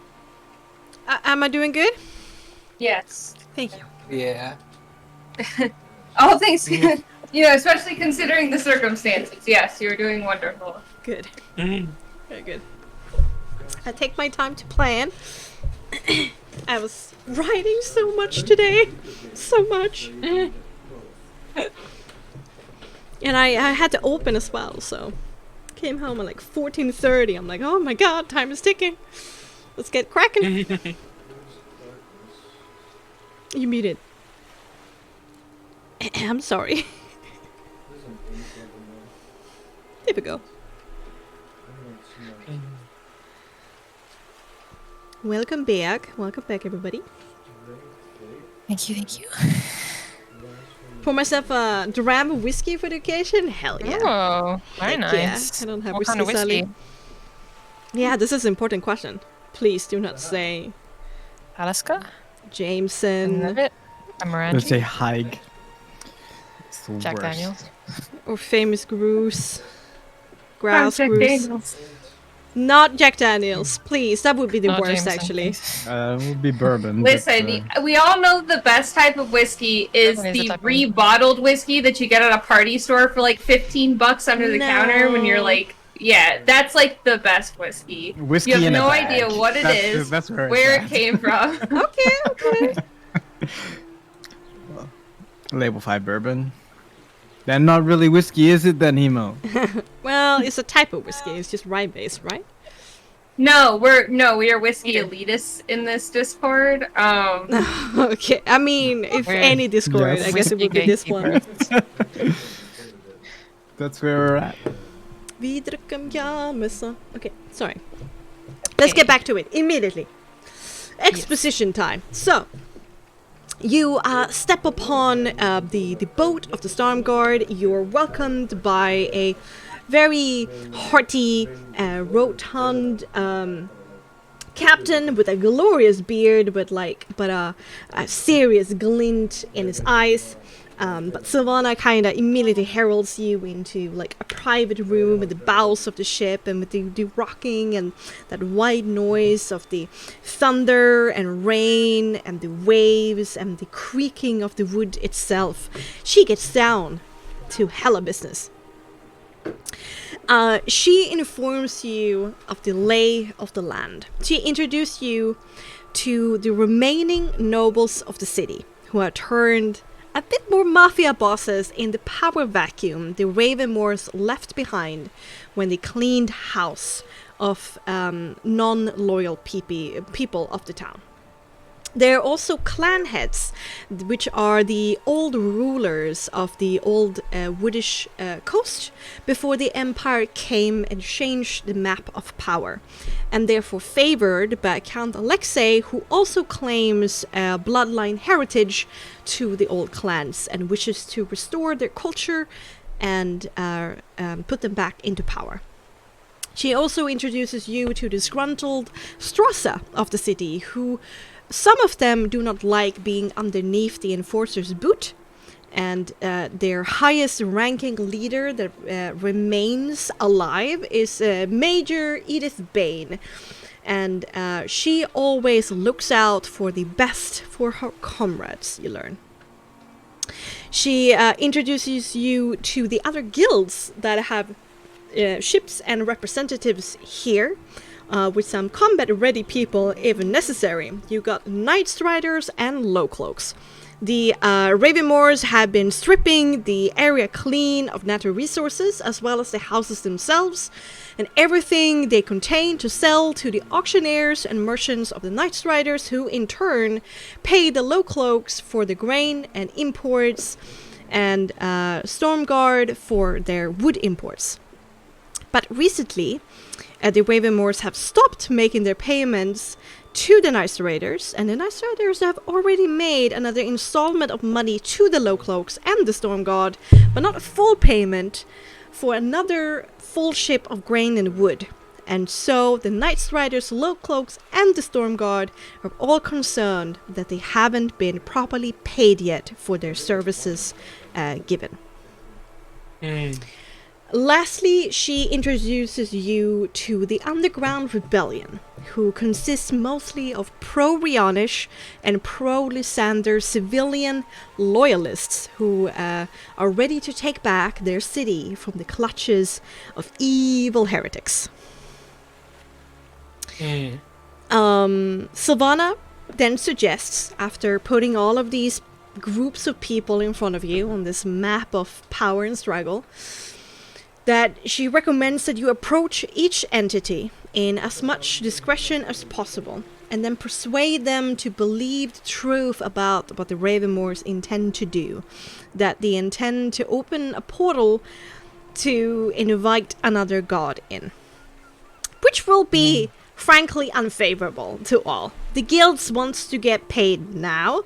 The Strasse do not wish a war against the brethren across the mountains, and this will certainly escalate things. The clan heads wouldn't want fiends in their city that they love, and they want to remain in their new fine state of power. And for the rebellion itself, well, their reasons are quite obvious. Together, you hatch a plan to draw out much as possible of the forces in Alderfort. If you look at the map, this is Alderfort, which is the home of the enforcers, and they're being trained here, as well as the storm witches who live in the castle itself, and those who are being trained there. By creating various disturbances and distractions in the city itself, by the help of your allies that yours, gonna gain. And then you plan together that with the Strasse's help that you will close each gate to keep the enforcers and the storm witches within the city itself, as you guys are in the castle. You also learn from Sylvana's scouts and spies a little bit later that day that the Ravenmoors have secluded themselves in the castle itself, whilst the storm witches and forces are running back and forth with gleaming crystals in their hands, causing death all around them in Alderholt. You begin to fear that the Ravenmoors are hurrying up their process of opening the gate.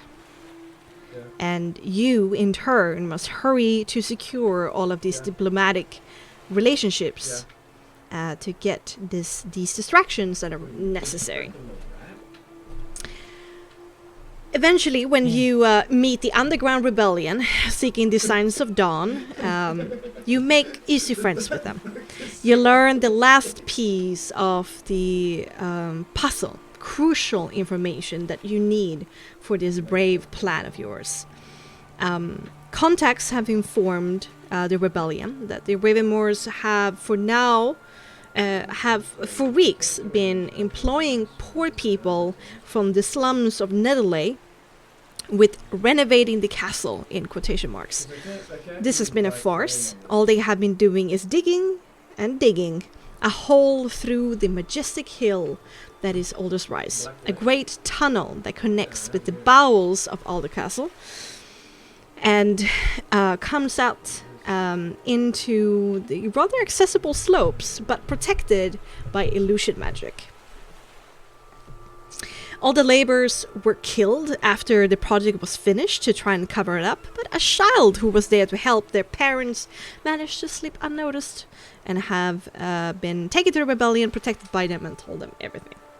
So, with all the pieces in hand, momentary respite by winning in the arena, leaning on Savannah for help, taking out the nest of falcons, securing allies to start distractions in the city proper, persuading them why this is important, then sealing them in through the use of the gates, and getting an escort to the illusion-protected secret tunnel by the storm guard. You head out in the light of the sunset to face your destiny. Is there any last preparations that I need to know about? And by the way, during this course of this whole day,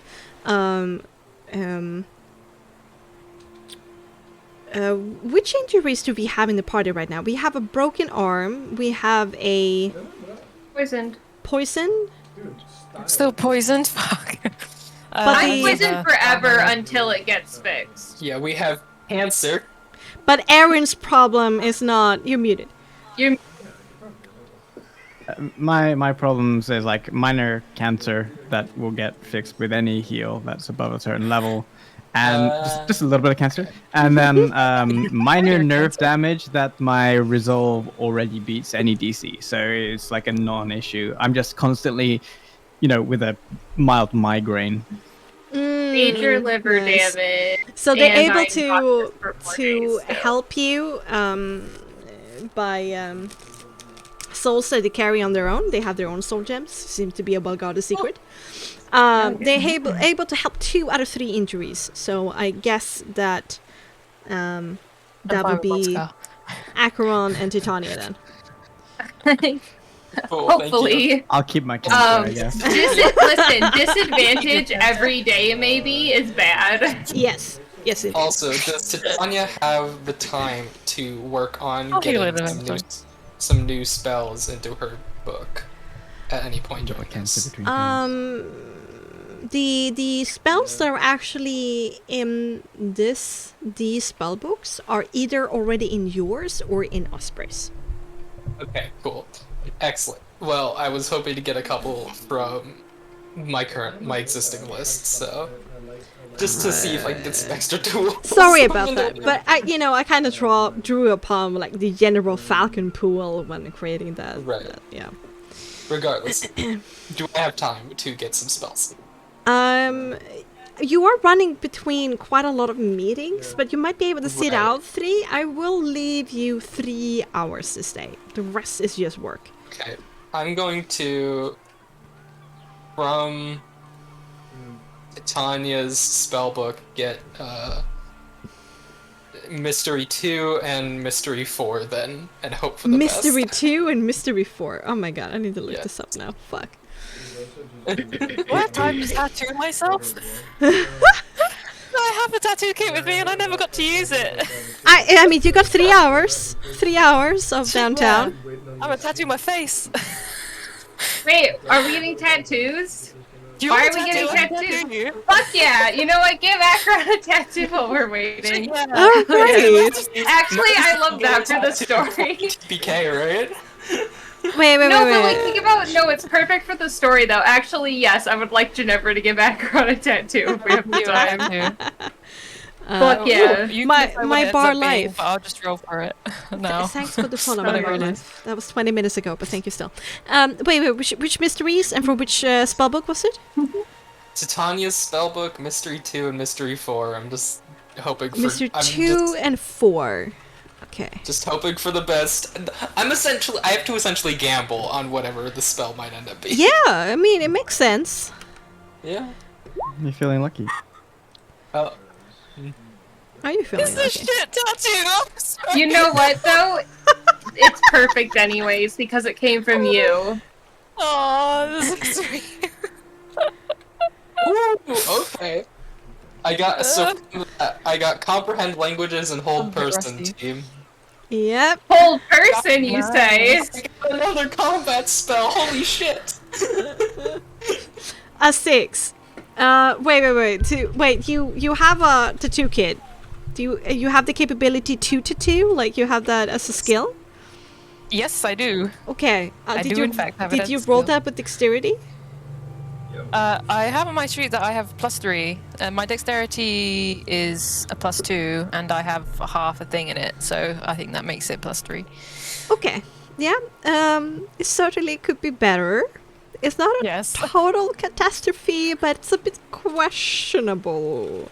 You know what? It's from Ginevra, and that makes it perfect. Oh. The first time I've done it in a long time. As a missionary, you don't tend to do it too much. Fuck all these professional tattoos Acheron has. This one matters as well because it's not like what it's about. It's who it's from. Oh.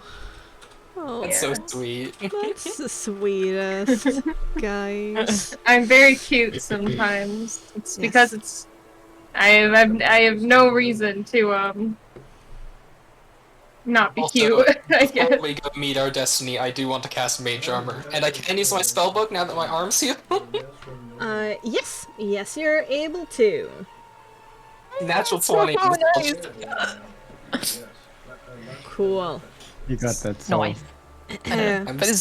Always round up for skill proficiency calculations. Yeah, that's true. Always round up. They just nerfed it a lot this patch. Can I get some guidance before I tattoo my own head? I guess so. Steady hand. Okay, that's better. Okay. I mean, this is definitely okay, for sure. This is Changing the sun symbol to... I guess I changed like the wiggly lines for the sun to look instead like waves and like a sunset over the water. Because the time of the sun is ending and the time of the water is rising up. Yeah. Okay. The hype is real. Okay, so Mage Armor. Anything else? Tattoos? Some inscribing of spellbooks? Anything else? No? Okay. So let's fix this. A primal beast. So, with the help of your newfound allies, you are smuggled out of Otterholt before the chaos ensues, through the smaller Saltburn Gate. From there you quickly move in a large circle, keeping low to the ground and away from people. And you end up kind of where you started, on that hill overlooking the city.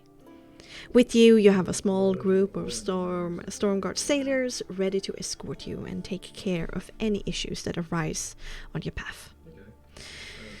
You contact Bogdana at this point, who joins you with a bittersweet expression on her face. And then you lie in wait, kneeling in the wet grass as you keep an eye out on the city and the great hill that hosts the castle, just waiting for the noise, the movement, that will hopefully come as your allies make their move. The great storm of this morning has passed, the clouds breaking up into giant towering marshmallows, and to the west over Kinnock Bluff, the sun is setting. Its last rays shining at a dramatic angle and finding its way all the way to your faces, gently warming them and illuminating them. Up there, among the clouds, seagulls enjoy the fresh and strong ocean breeze that is also currently playing with your hair, and you breathe deeply in the salt and the wildness. The sky is a great tapestry of vivid blue to a hazy coral pink, and around the half sun that you still see over the horizon, there's a dramatic fiery orange. When you come to think about it, by now, if you were still on the road together, you would have settled down for the evening in some wayward inn, a kind stranger's attic or stable, or braved a night out in the wilds by now. And you think back on the sunsets that you have shared together, in these cozy moments that you have shared. That moment when you get to rest your aching muscles and exhausted mind from the trials and tribulations of the day, enjoy your dinner, and share a friendly chat or two. That feeling of accomplishment, no matter how small or grand, that you have taken another step on your journey. And with that in mind, you think back on it. This crazy, amazing, life-altering journey. The sunset over Oakhart and the first very suspicious night that you shared together in that private wing of the castle. The first night on the road together. The sunset over Cedar Falls as you dance the night away, as you stumble upon that wedding. The sunsets shared in a worry over the letters so unsettling placed in your path. The tense, anxious, but triumphant night in Spruce Cross in the broad Tankard Inn. Your first nights as captives under Cardinal Irene's mooks. That night in the barn when Ginevra was hosted for a farmer's grand dinner and some interesting things happened in 3 different corners. The sunset over the fort by the pass when you met the merchant who would force you to take down a horde of desperate but innocent people. Then perhaps the most majestic, the sunsets in the mountains and all the bittersweet memories connected to them. All of these sunsets have brought you here, and now, perhaps your last that you see. Or perhaps it will be another memory, just like all the others, treasured for many years to come. Your gaze wanders from the exquisite beauty on display to each other's faces. A moment of recognition passes between you all. Recognition that no matter how awkward, frustrating, and inconvenient this journey has been, and the interactions that you have had with each other from time to time, that in the end, that you all respect the precious time that you have shared, and that you will cherish it in some way or the other, despite all of its flaws. And in the light of all of this, is there something you wish to say to each other here in the calm before the storm ahead?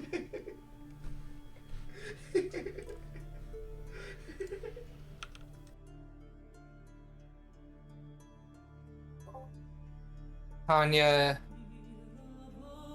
is going to take some quiet breaths, lay a hand on Acheron's shoulder and say, I know it's been hard for you. This isn't your preferred sort of journey or mission. But I'm glad you're here. And I believe in you. And I'm gonna give Acheron Artist Inspiration. One more time. Acheron's gonna look at the group and say, it hasn't been all bad. I guess in the end I got the one thing I was really wanted. A family.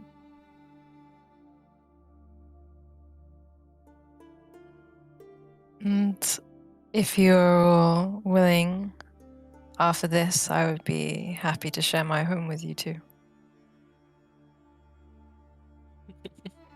I think a calm, quiet island would do us all some good after this.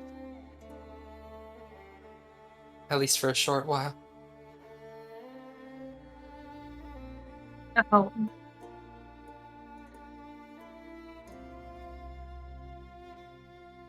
Aaron will whisper to Acheron.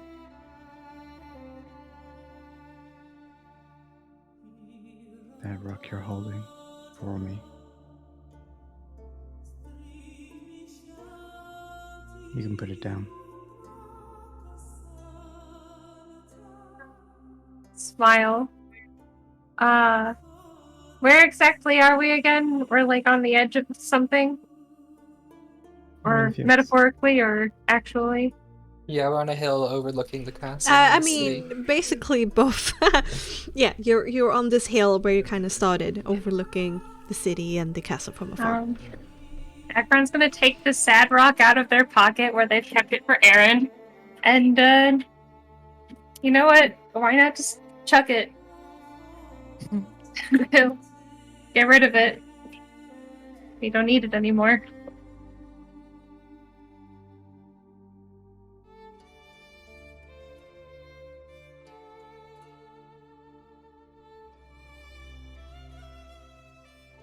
And then we'll force everyone to hold hands because it feels like a good moment. Like a hand-holding chain. Because why the fuck not? I believe in all of you. And we're gonna do this. This is just a new beginning. I can't wait to share it with everyone. I don't want to be here with anyone else. Let's go stop a god from being a dampen on our parade. We wouldn't want it to be raining now, would we? Of course not. Let's do it. Yeah. I think we're ready. Okay.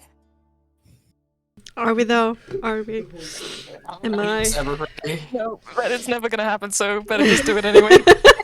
Yeah, right. How to meet our destiny.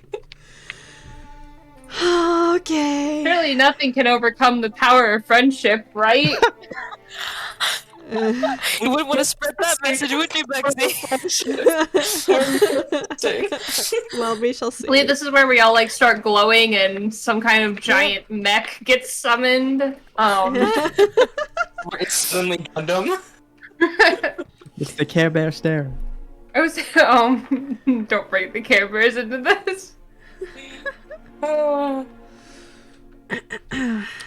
I have all the ships of light and weather prepared. Look at me. Oh yeah. Anyway, so time passes mercilessly. The glorious sunset turns into the gloom of dusk. Time is running out. In more ways than one. As you hold your breaths, your wishes are answered. Fire, shouts, screams, trouble and chaos. it has begun. The unrest is on full display within Alderholt City before you. But you have to wait the better part of an hour before you feel completely free to move, however. Adrenaline starts to run low, the bone starts to ache, but still, you must be patient. Smaller contingents and groups leave the fort and castle ahead of you, because they do not know yet how much is required of them to quell the unrest brewing within Alderholt. But soon, your prayers are answered. A small army marches out of the two grand buildings ahead, and in their wake lies your opportunity. You rush ahead in the cover of darkness, only using the dimmest of lights to show your way, and Deanna, who is able to see in the dark. Your escorts have memorized the path and they lead you on. You travel past the first hill that the fort sits upon. Upon the steep incline of Oldest Rise where the castle rests. Up there, somewhere, you meet a small guard force guarding seemingly nothing. This is the right place. Your sailor friends break away from you, telling you to go on ahead without them, and points you towards the grassy and rocky ground a stone toss away, where there's no opening. Well, it's just nature. Still, you trust them. You run, avoid the guards, and leave the Stormholmish behind you. Your body slips through the illusion to a roughly dug tunnel, approximately 6 meters in width and 4 meters in height. In equal intervals along the walls, there are unlit torches. You grab one quickly and light it. Then you jog forward. You have no idea how long your strange allies will be able to keep the attention of the storm witches and the enforcers within the city itself, and how long the Strasse is able to hold off their advance on the gates as soon as they notice that something might be wrong. They might be coming right now back to protect the castle. There might be a survivor behind you that survives the onslaught of the Stormish to go and warn somebody. You have absolutely no idea what is going on beyond this tunnel.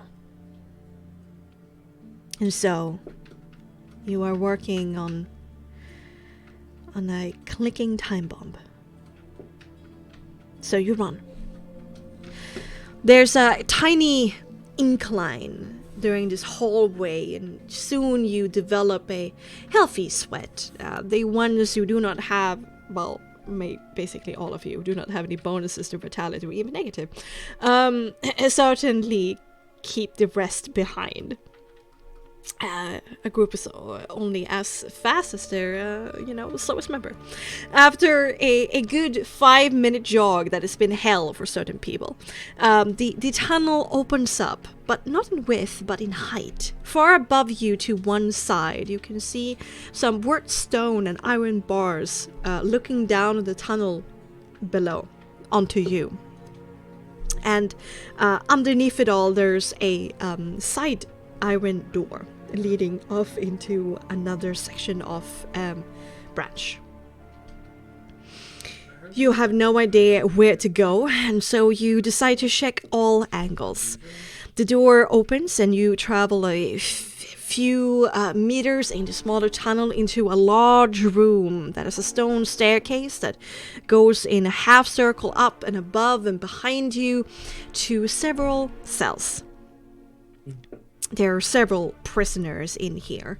For some reason, given a view of the tunnel below them, And there you find 3 most interesting individuals. You find Count Alexei's disgruntled father, Count Callum Salt of Fenby. You also find Margrave Stavrius, the previous ruler of Alderholt, and the king of Aldwood. You wonder what to do with them. They're all malnourished and confused. You have no idea what dangers are up ahead or what is behind you, but in the end you decide to at least open the doors to their cells to give them a fighting chance. If the wrong person comes back, or if they are forgotten, they will find their way out to seek help. But you must carry on. Back you go into the main tunnel, and you return to that hellish jog with that very slow, murderous ascent. Another 5 minutes passes. Then, a great steel door with no visible hinges or seam is in front of you. But there are cogs and their wheels. This certainly looks promising and important enough.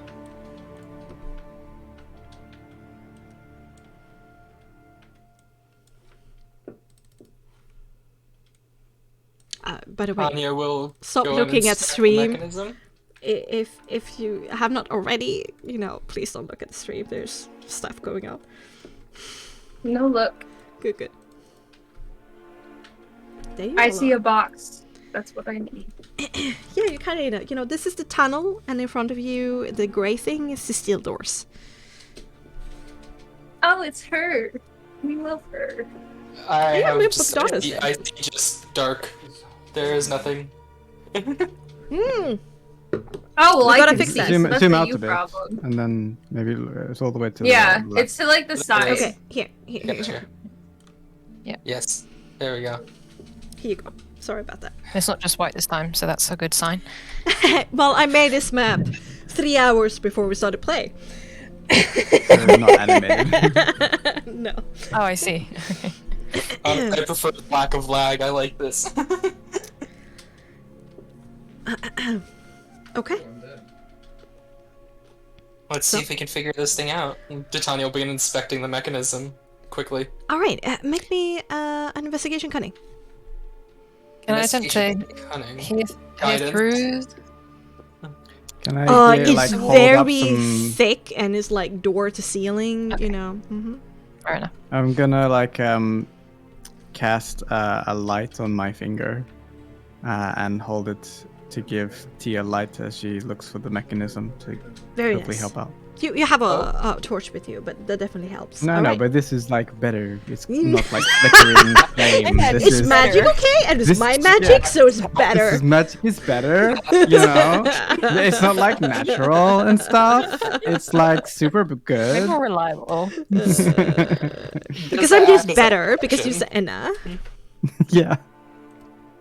Is that a help action or no? Yes. Yeah, Well, yeah, the yeah. intention is. Alright, cool. 21 Oh, nice. investigation.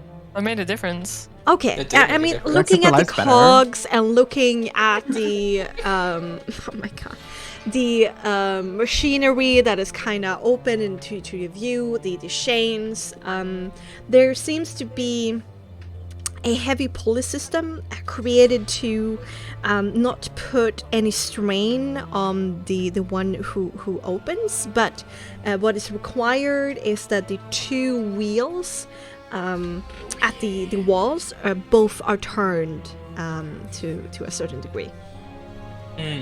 Okay. Alright, well, this isn't exactly any good for me, but Aaron, do you want to grab one and then maybe 2 of us can take the other? Why not? I think Akron, you have a better strength mod than I do, so I'm gonna give you a help action. and I I'm mean, gonna- testing out the I have a wheel, minus 1 again. this machinery is so advanced that it doesn't require any strength. I was That's about to say, what the Oh, wow. pulley system does for you. Lynn, what do you think my strength mod is? It's +0, right? Yeah, what's yours? Minus tell me. 2. -2. That's fair. Marginally better. I was not expecting it to be that fucking horrendous. Okay, yeah, I'll help with one of the. I don't know where to go. One of the fucking. I think wheels. it's these wheels right here, these winches. Yeah. I mean, if you both turn them to a certain degree, there's a click. Gotcha. Okay. And after both of them have we'll clicked, there's a little bit of rumble. The cog starts to move, and then slowly but surely, the steel door in front of you are opening from the bottom and up, being raised in front of you. So, as the metal door creaks and scrapes against the exposed stone and dirt as it slowly rises, it is near impossible to try and make this a stealthy approach. Instead, as the room gets revealed to you, one detail to the other, you are quite fascinated. First of all, you see a black marble floor, polished until it shines. Then walls and pillars clad with brass ornaments. Then shining symbols on the ground, complex and colorful. To your right, there is a podium with an altar in the center of it, with shining lights. Right ahead, 4 people standing around a raised pedestal. All their faces turn to yours with dumbfounded surprise. Larissa and Alexei at the center, and behind them servants of each caste. Sitting in the center pedestal is an orange-sized crystal shining brilliantly in the same light. To your left is a large brass archway that shimmers with unstable energy. It arcs with like almost lightning. And in those arcs, you can see this red infernal energy for a second reveal to you a landscape made out of black sand. And standing on it are a number of different fiendish creatures. They're stationed in neat rows, hungry, ready for war, a fiendish army. An orange line of light, flickering from time to time, emanates from the crystal that connects to a metal plaque above the archway itself. Then you catch the glimpse of it. It got lost in all the fantastic details of the archway, the shining crystal on the pedestal, Larissa and Alexei and the people gathered, the shimmering black marble floors with all of that shining arcane energy. Hanging just beside Larissa herself is a shadow, vaguely in the shape of a humanoid, with a granite stone hip bone with orange flecks in it. And sitting at the top, where the head should be, there are 2 deep shining points of orange shining eyes. I'm gonna reveal the room quickly, but do not move because stuff are happening. Oh wow. Oh boy. Oh boy. You got that. In the brief moment of shock that abates, Larissa hastily whispers something to the shade beside her, who takes off towards you in frightening speed. Fuck! This is how it ends, you think to yourself. There's no way for you guys to defeat this fucker. But as death approaches, Aaron's own crystal sends out a shockwave of blue light. At the impact, The shade stops, hovers in place, his eyes traveling over all of you. Then behind, towards Larissa and Alexei, and then back to you. Larissa immediately calls out, "What are you waiting for? Protect us, as we do your bidding!" Instead, the shade de-apparate, and the granite-like hip bone clatters to the ground. What the fuck? And Larissa turns to her friends around her. Defend me! Defend me now! And from her robes, she flicks out a soul gem in her hand with several bright lights within it.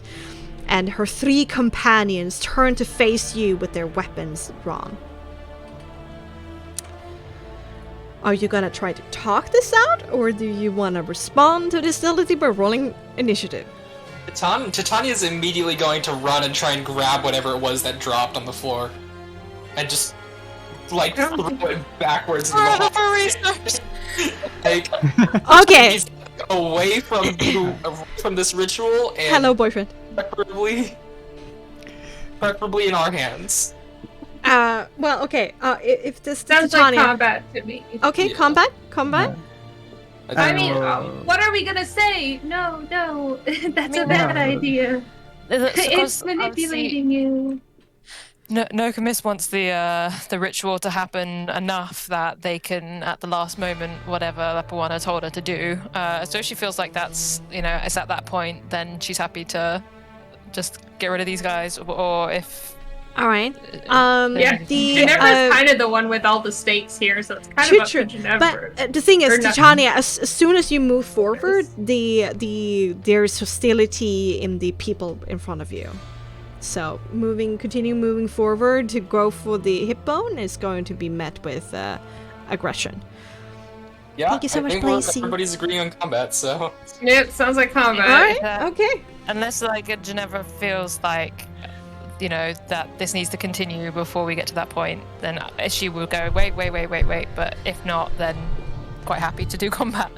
You also think that you might be able to do this on your own. You might be able to figure it out. Okay. Cool. Okay. Alright, okay. Right. Then let's go for combat! Woo. She's gonna run into the fucking middle. Are you fucking crazy, Tia? Jesus Yeah. Christ. The thing approached us. I assumed it was kind of in this area before when it disapparated. Yeah, So- can we get like a place where like the hip bone is on the map? Absolutely. Can we get a hip bone icon? Token. Con.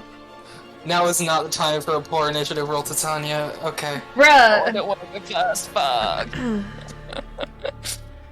thank you. Damn it, Lynn, can't you ever roll before me? Always not the healer to get last. Same, Lynn, how is our stinky plan that Bexxy hates ever going to work if you're always after me? I'm a whole person now. It can last longer than a turn. Oh, that's so true. You do a whole You'll get free person. crits. You'll get free crits if it works. So. Remember that having the spellbook gives you a you still need to buy it with potential, but it gives you a discount. Oh yeah. So you can only add it to your spells known if you have potential. Oh really? But it gives you a 5 potential discount. Oh okay. I did not have potential, so I can't use it. Alright, I mean, No. it's a bit confusing because we haven't written it down, but it was just what I Yeah. said. But it's okay. Gotcha. Oh god. Why are they not showing up? Why are they so strange? We still got this. Probably. They do not have a face. Weird. No better time to fall in the present, am I right? Why don't they have a face? Maybe... What were those potions, by the way? They were potions of healing. Yeah. I think we got 4 of them. Does everybody want to just have one going into this? Yeah. Why not? Yeah. Sure. Okay. Cool. Unless you plan to chuck them like baseballs. What? Yeet. Yeet. I would like to use bonus action to eat to chuck my potion. Go long. This bitch empty. Yeet. Bludgeon someone to death with an empty bottle of healing. Actually, that sounds kind of dope. Not gonna lie, that's kind of great. Okay, I can see their faces. That's slightly strange. Interesting. A bug. While you're saying stuff, I'm gonna go take a quick bio break. Just so Yeah, okay, perfect. The excitement's getting to you.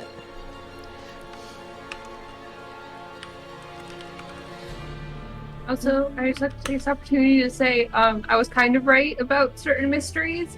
Feels good. Good to know that my crack predictions still come true. Strange. Cool plot, Bexxy. Thank you. I do love Bexxy's. Yeah, the king's alive. Now we don't have time to unpack all that. No, we Let don't. him do We it. don't. We Go don't.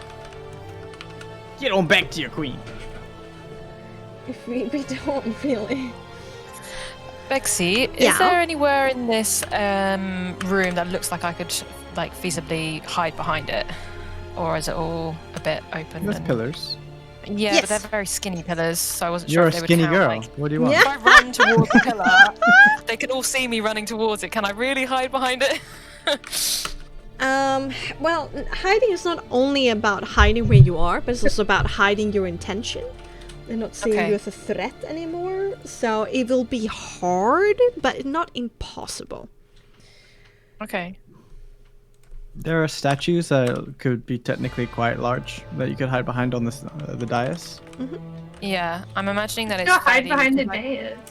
I can't see like behind this line, but I'm assuming that there's Oh. going to be more things Yeah. like this on the other side, so I'll probably head towards that way. It's a little bit awkward because I can see their faces or their names in the initiative order. It's just like circles, but no names. Yeah, they're Yeah, just same for circles. me.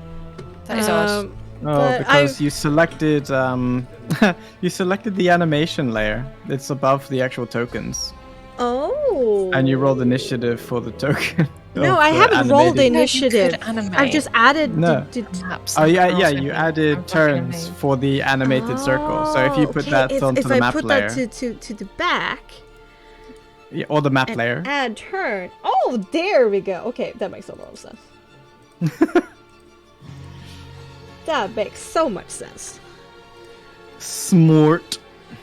That makes a lot of sense. I did this like 10 minutes before we started playing. I can't so- believe this is blowing my mind. I don't even know how to put the lighting effects on Roll20, so the fact that you did this like just before is You have mad. to pay for that thing. Yeah, Nice. Bexxy, you probably moved it too far. Maybe you want to bring the map layer now to the bottom now, because like the animation's not there anymore. Oh my god. Alright, yeah. Yeah. No. There we go. Yeah. I got it. I'm smart. Yeah.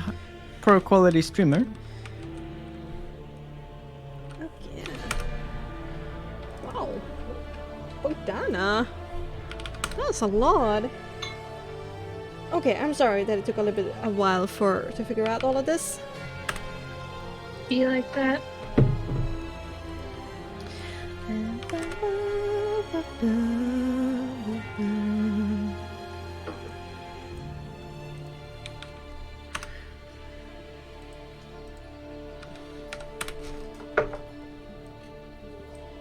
Oh, there's 2 blackberries.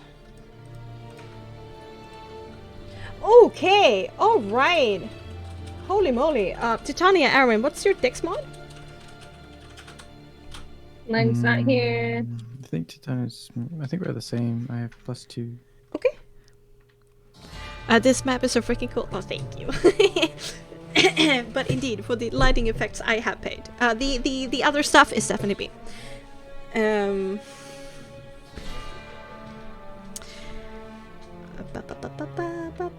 Oh, thank you, Heyman, for saying so. Acheron, I'm pretty sure that you have a higher dex than the Enforcers. Yeah, for sure. What? Am I... Okay, that's fair. I only have a +4 to initiative. Yeah, I mean, you have then a +4 to your dex. They're more strength-based. Oh, yeah. I'm probably faster than them to be... I'm faster than most people, to be honest. That double dash is broken as hell, and I love it.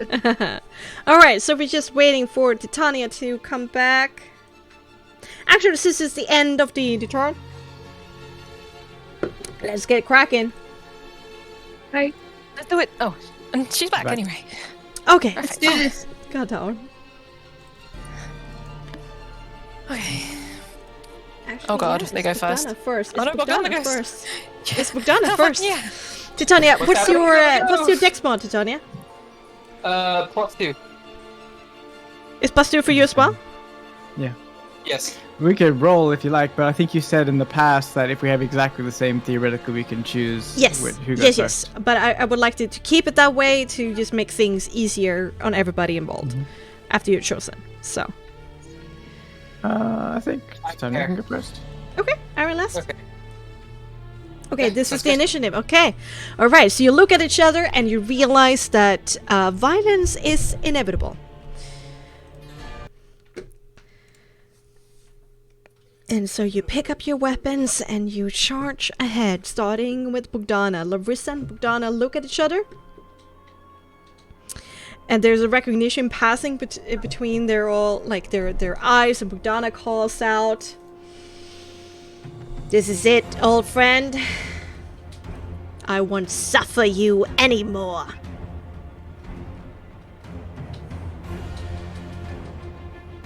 Okay. What is Bogdana first of all is gonna cast Barkskin on herself, and after these very brave words is gonna step behind over here. Same. Fucking mood. Okay, that's Bogdana. I'm gonna roll stuff for her. But in the meantime, we got Larissa herself. Oy, what fun stuff can we do? No, actually, Larissa's gonna step forward, and she, with the crystal in hand, she's gonna feed one purple soul into the crystal, whose light that connects from this orangey, brilliant crystal in front of her on this pedestal. The light that connects to the arc wave ahead gets firmer and more stable. Uneva, it's your turn.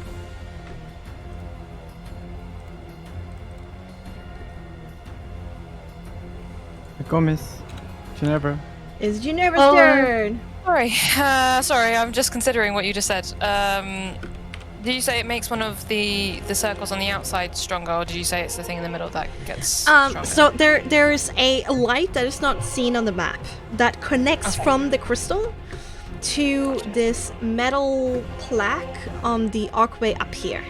So it goes like this, and it flickers, but that flickering becomes more stable after Larissa moves with her action a purple soul from the crystal into her soul gem into the orange crystal. Okay. I'm gonna move forward, and I'm gonna put Hunter's Mark onto Larissa. Okay. With my bonus action, and with my action, I'm going to attempt to shoot. Okay. You will shoot. Believe in yourself. I do shoot. It's whether I hit. Does 19 You hit? do the shoot. 19 does hit. Okay. Just Hunter's Mark damage. Get him. Oops. Why doesn't it? I guess I have to put a space in between. There you go. 15. 15. Have you rolled a soul check for the Hunter's Mark? No, I did not. Sorry, I forgot that one. No worries. I'm here to assist. Yes. 8 plus 6. Oof. You another lose soul. a potency 1 soul if you still have that. Yes, I have enough. I have as many souls as I have slots, so that's all that matters. There you go. Soul hoarder. All right. Soul just a tiny 50 bit damage worse. still. The arrow kinda goes shallow into her shoulder, and she grits her teeth and pulls it out and clatters on the ground. Immediately Alexei goes, "Are you okay, darling?" She just nods with a tight look, and Alexei's furious eyes lands onto yours, Ginevra. Just stick my tongue out. La la la la la la. Yeah. Wounded your squeeze. Okay, that's not the concentration. All right, now we have the unnamed Richard Blackbird. What are we gonna do? What are we gonna do?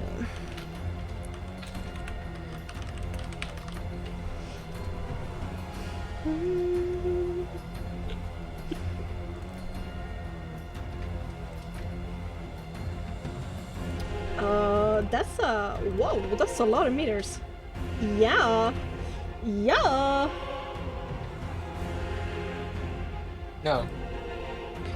No privileges. You don't get anything. So that's the size of that. Okay. Well. Yeah. Okay. I can move it there. Which would be absolutely perfect. We're gonna cast Storm Sphere, No. which has How dare a you. 30-meter range, which is a 4. It's a sphere. Sorry, not a circle.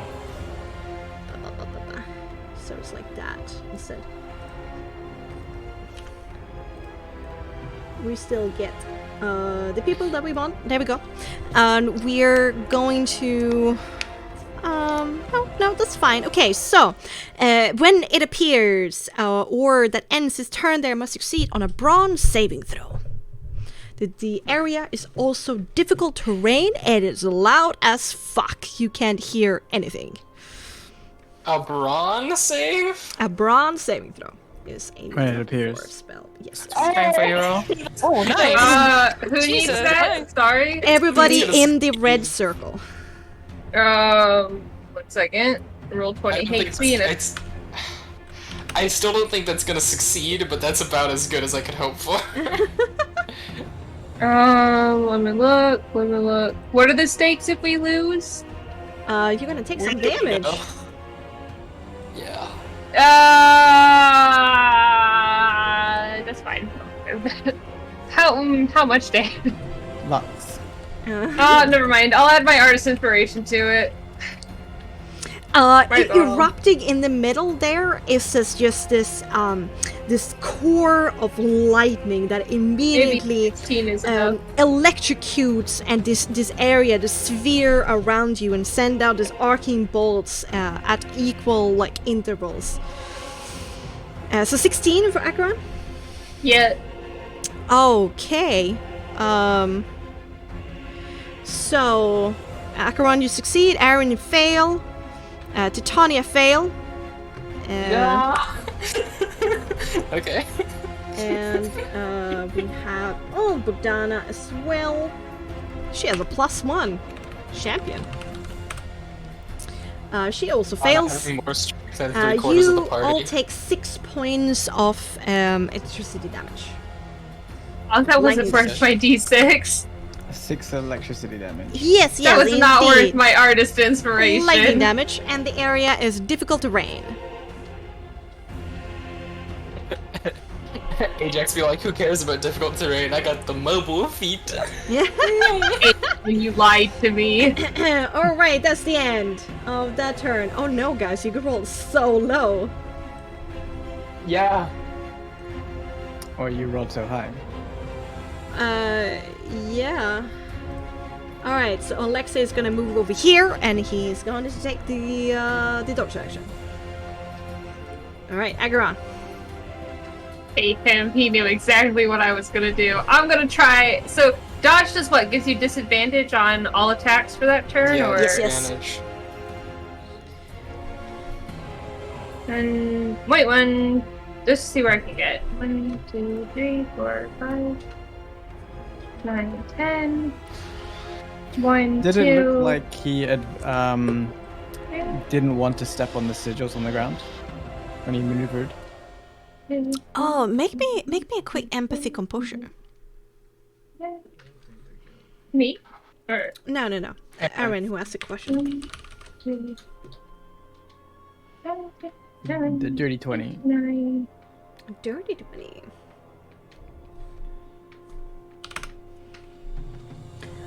Well, can I make also got a dirty 20. Oh, we can just re-roll that. Fine! No, you met the DC. I don't know, right? Oh, yeah. that's a success. Oh, that's true, I guess. If it meets it, it beats it. Isn't that the rule? Okay, fine. But he's not necessarily scared of it, but he definitely avoiding it. Why, you aren't sure of. Like, just a tiny hint you get. Okay, Akira, what are you doing? I'm trying to see how far I can get in one round. Alrighto. Very So far. 3, 4, 5, 6, 7. Yeah, I can get to this guy. I'm using my bonus action to dash, shoot a cutting action. I'm going all the way over there. And I'm going around the, sigil. It's Okay. I stopped there, and then I Holy went shit! around. Alright, you just I am sprint very right fast, up there. and then I- Yeah. Using my action to hit people, Okay, do it. as Which I was one? trained to do in childhood. That is a good-ass question. I'll hit that one. This one? I mean, I can technically hit them both, but yeah, I'm focusing on this one first. Okay, the one in front? Yeah. Go for it. That wasn't even all my movement. I still have 3 more squares left. Yeah, Acheron. Do it. We haven't been blessed yet, because Titania hasn't had Yeah. things happen Nope. yet. Okay, You're way so- out of bless range. Sorry, bestie. Yeah, it'd be like that. So that was my first attack. There's my second one. Which of them's hit?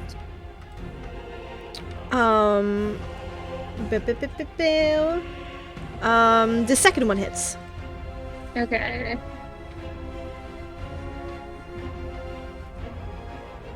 5 damage. 5. and then- Okay. You crack then- your fist onto the metal. It hurts at first, but you add a little bit of force, and just a little bit of your damage goes through this time.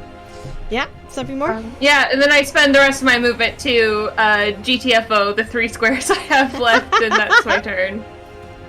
Crap, 18 meters. Yeah, monks, man. Wait, that was only 18. Yeah, well, that was there's 18. also, you were here, so you had difficult terrain. Yeah, for yeah. 2 of that, so it's No, okay. 20. Well, then I did calculate it correctly. Okay, good. Alrighto. Unless you ignore difficult terrain. I ignore difficult terrain if I'm dashing, which I did. Oh, then you have 2 Oh, more so you have squares. 2 more meters. Yeah. Okay, 1, 2. Wait, I should have gone the other way. Wait, no, I'm choosing to go that way. There we go. 2 more meters. There we go. Meep, meep. They I'm- run after you. I mean, I'm fucking dead, but it be like that sometimes. You're like, what, 48 out of 50 hit points? Something like that? Yeah, I got up in the end. It's fine. Insert the I get knocked down, but I get up again, but it's just the I get knocked down line over and over and over again, vocoded to the rest of the song. Okay, so we're gonna get 2 attacks against Acheron. A 23 and a 24. Yeah, I think, they just barely hit, just that much. You're really cutting it close, though. They're just generic mooks, though. Nothing to worry about. I mean, it's the Black Suns or whatever. they are barbarian paladins of the Stormlord. I've got to get the best nap of my life. That's what I'm about to do. It's a nice health pool that you have there. Shame if anything happened to it. Yeah. Okay, so we're gonna sink down 2 divine smites into this of level 1. It's cancer time. And they're gonna use their bonus action to rage, which gives them extra 2 damage. Then, because of their zealotry power, they are blessed, so during their first weapon attack that hits during 1 turn, they get an extra 1d6 necrotic plus 1. Agron is going down this turn, let's be clear. Akron really wanted that liver damage to come back. So we got a 1d6 plus 3 plus 1d6 plus 1 plus 2 raging damage. Plus 10 for the level 1 smite. Yeah, Akron's totally down this turn. Nope. Twice. Make that health bank hurt. That's 43 damage. Oh, I'm still gonna. Did either of those go over So the 24 success- in a single hit? No, it's a 23 and a 20. Okay, perfect. The You're good. success on the storm sphere made a difference. Let's go! It did, actually. Yay! If I hadn't succeeded, I would have been at -1. So. Both of these Whoever's guys are weaker, Really? so much weaker than Una. And yet, that was so one-sided, and here we are. Yeah, except for Una never got to touch me. Yeah, that's very true. Well, okay, that's their turn. Wow, Titania. Yeah, Titania is going to move as far as she can this turn. With the difficult terrain, that's how far she can go. And it's going to cast Bless. Okay, on who? On... I think it's going to have to be herself, Ginevra, and Aaron. Okay. Yeah. Yeah, you're done for over there, Akron. I can't reach Akron. Oh, It's okay. I did my job. Sacrifice. Oh, sorry. Okay, I will do it. Bonus action. Suicide man. Aaron, Artist Inspiration. Okay. Soul check. +2 because of your spellbook. Yep.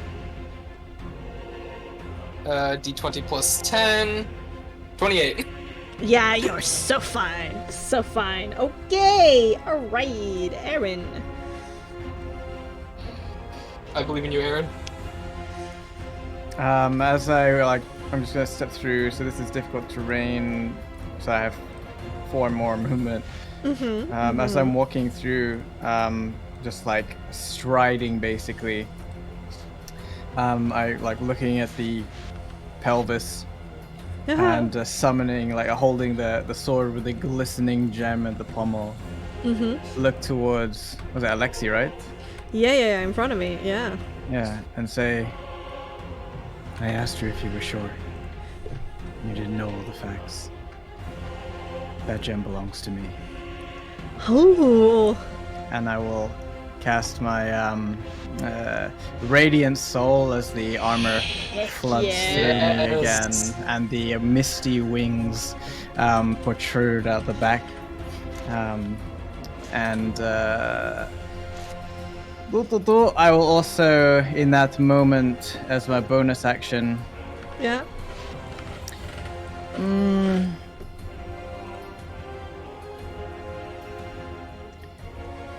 choose a judgment. Okay. Which one would you choose? Choose carefully.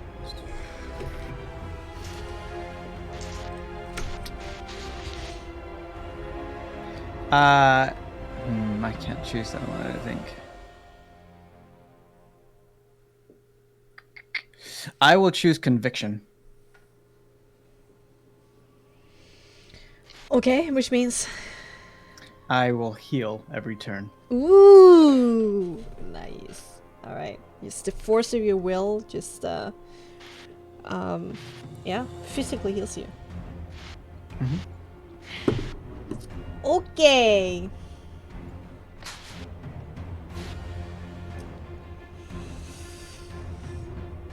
All right. Okay. So.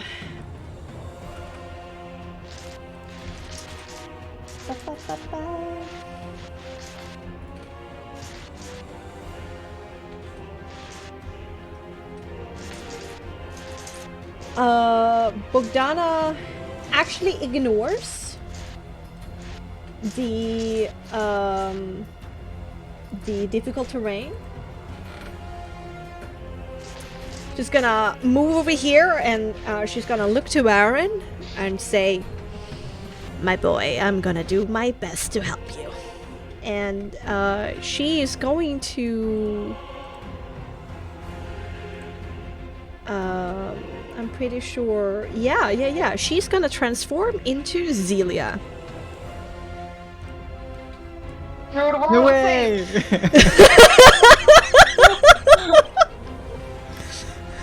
A copy of Zelia is right there, like the bones. Ajax's face right there is exactly Acheron's reaction.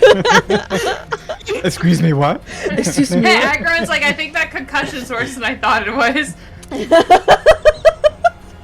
Got little Like birds, the, little Zelias galloping around your head. Yeah, the bones of Bogdana like creak, and then there's like this little tornado with like leaves in it, and then that grows and turns white, and then right there is just a carbon copy of Zelia that thrusts warm air onto your face, Aaron.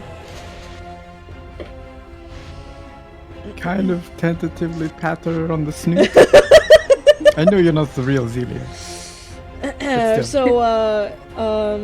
Yeah, give the HP and like, you know, all the stuff of Zelia is applied to the horse. Okay, so that's old Bogdana. Pretty cool, all in all. We got Larissa, who is gonna feed another soul into the crystal, not caring about the wounds that she has sustained. Alright, Minerva. Go for it, Queen. No comis. Okay. Okay. I'm gonna go backwards. Get away. So I'm not going into the death ball. I'm avoiding it. Fair. And then I'm gonna do Divining Rogue on Larissa. Okay. So I need them to make a persuasion manipulation check. Oof, versus will my they succeed? intelligence. Persuasion, manipulation. Intelligence. Okay, 7. Oh god, she has to roll really low. Do I get bless on this? No. Saving Attack rolls throws. to take throws. Yeah. Second person. I'm so sorry. I got a 19.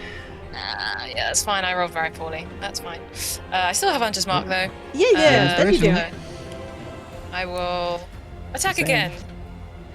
Yeah, I mean, like have all of inspiration. you, like, okay, I will say that now. I actually forgot to say that. From the roleplay that we done over this whole campaign, all of you got GM's inspiration. So you guys know. Can I use it now if I already know that it's not going to hit? Sure, I will allow it. Fuck yeah. Oof. 10 rounds of sneak attack. Let's fucking do this. Heck yeah. Okay. So that's Alright. You just look at Larissa and she's like so focused on what she's doing, so you're able to read her like a book. See her weaknesses and plan your strategies ahead. 26 definitely hits. okay. And I don't get any bonuses to damage from anything because Aaron's healing himself. Cool. Yeah, but you still get sneak attack, which is amazing. Yes. 25 fucking damage! What the fuck is that roll? I see what she's doing, and I do not want her to succeed, so I take my time to line up the perfect shot. Another arrow impacts like the other shoulder. This one burrows deeper and she cries out in pain. Alexei looks behind himself with worry and then looks back to Geneva with gritted teeth. You fiend! Alright. Come at me, bitch! Alright. Okay. Right, as a bonus action, I'm gonna cause a bolt of lightning to leap from the center of the sphere toward a creature I choose between an area that is undisclosed. I'm gonna make a ranged spell attack. We got Titania, we got Geneva. Geneva, you have been hitting our leader and our savior, Larissa, so we're gonna attack you. 15 to hit. That hits. Alrighto. 13 lightning damage. Okay. And then as our main action...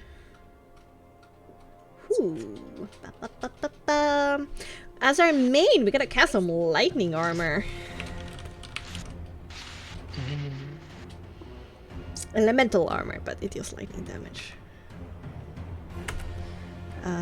Oh my god, okay. You did a soul check, it didn't go well. But there's a little bit of like crackling energy going over the form of this black bird, and that's that. And we got Alexei. I think we're gonna hit like Aaron on our way. So we're gonna go over here. We're going to rage as a bonus action because we're so angry. Grr.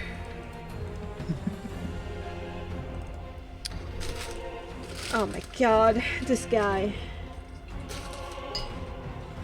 Alright, okay, alright. Yes, so the first attack is gonna get a +5 to hit because you carry a shield, and we got flail mastery with a flail, which we get a +5 bonus to utilize the shield against you. That's a 25 to hit. My sword will twist and flare, and it will hit a shield. Still, it hits shield, eh? Shield against your shield. Alright, and we're gonna make a second attack without the bonus, which is 21 to hit, but your shield is still up and it protects, right? Right, 26 AC. Yes, it does. Okay, so Alexei is gonna turn to you. Say, you will run out of your tricks eventually. Alright, Acheron, what you gotta do? You're a bit of a pickle down there. Smack people? Punch and run? Yeah. Punch and run.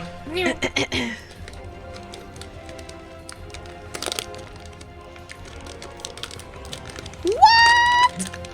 Okay, you know, remember the critical That's rules? 8 plus 8, so 16 against the guy I've already injured. Okay. The one up above is the one already injured. Oh, well, 16 against whoever I already injured. They're raging right now, so they still have damage, Okay. but they're severely wounded. Okay. Sad. I'll do another attack. Okay. I mean, it's still 24 Yeah. to hit. for sure targeting the same dude, I presume. Yeah.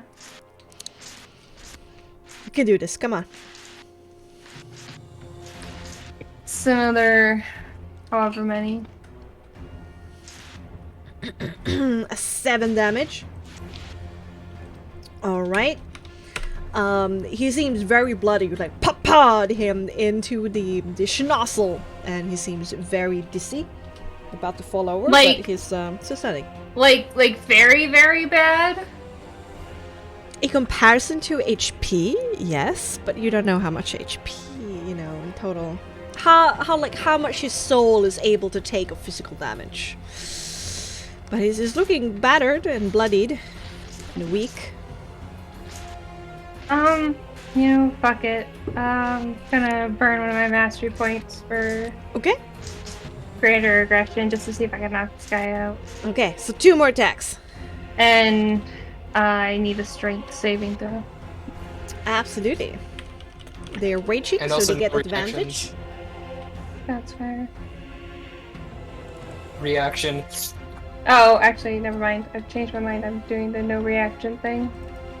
Does a 15 hit? It does not pierce through armor. Okay, well then another hit, and then I'm going to... 20 for the bronze saving throw. Yeah, it doesn't matter. So he readies his shield this time, and this time there's no way to get through the cracks in the armor. He's still on an edge of his life, though. That's cool. I did my thing, and now I'm running away. Okay, you run away. Good job. Okay.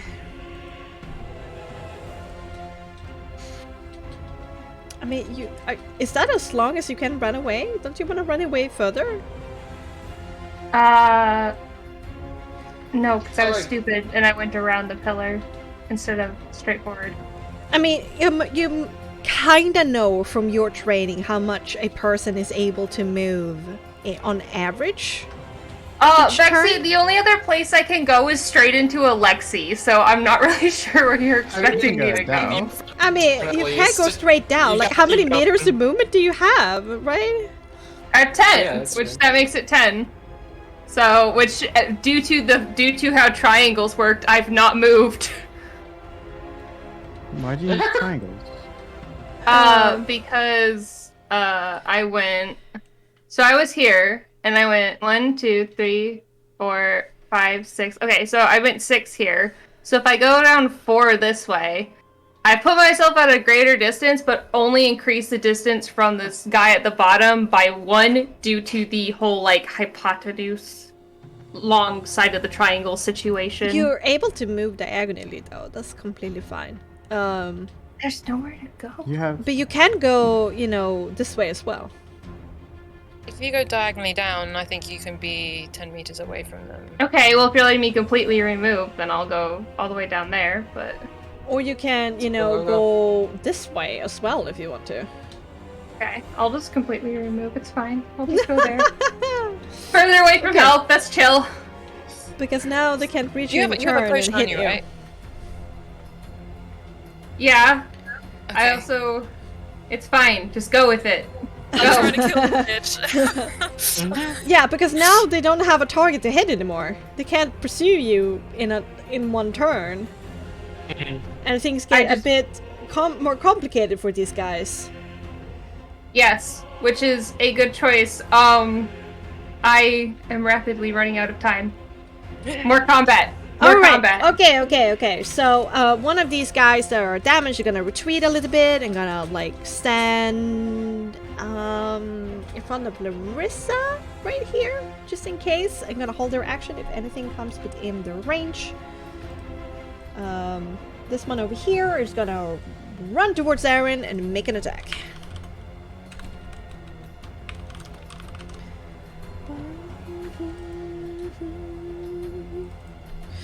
Gonna use their flail mastery.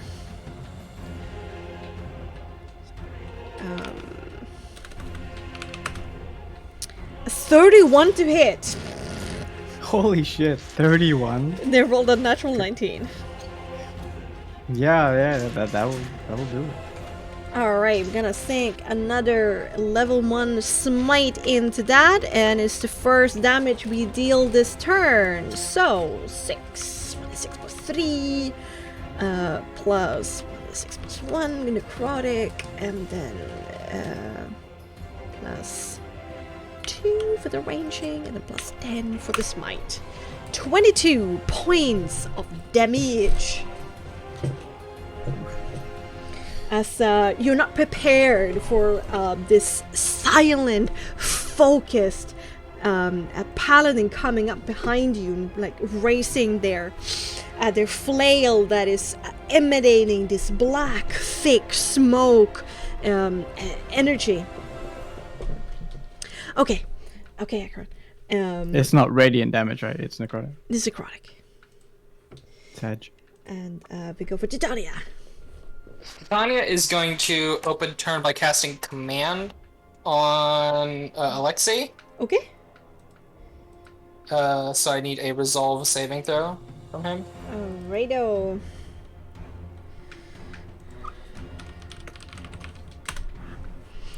That's a 10, so that's a fail.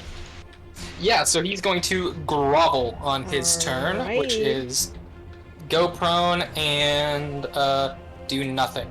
Absolutely. And then bonus action, Artist Inspiration to Ginevra, so Aaron and Ginevra both have it.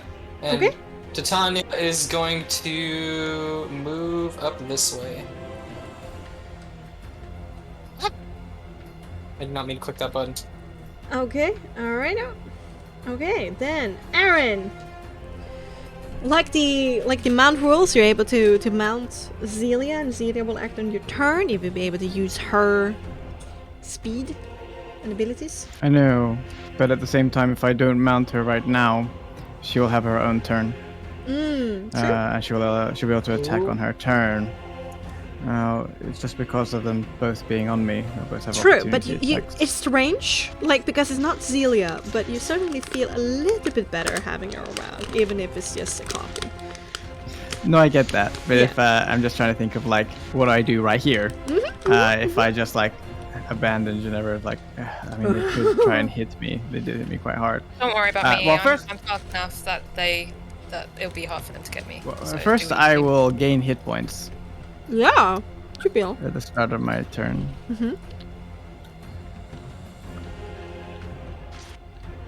And yeah.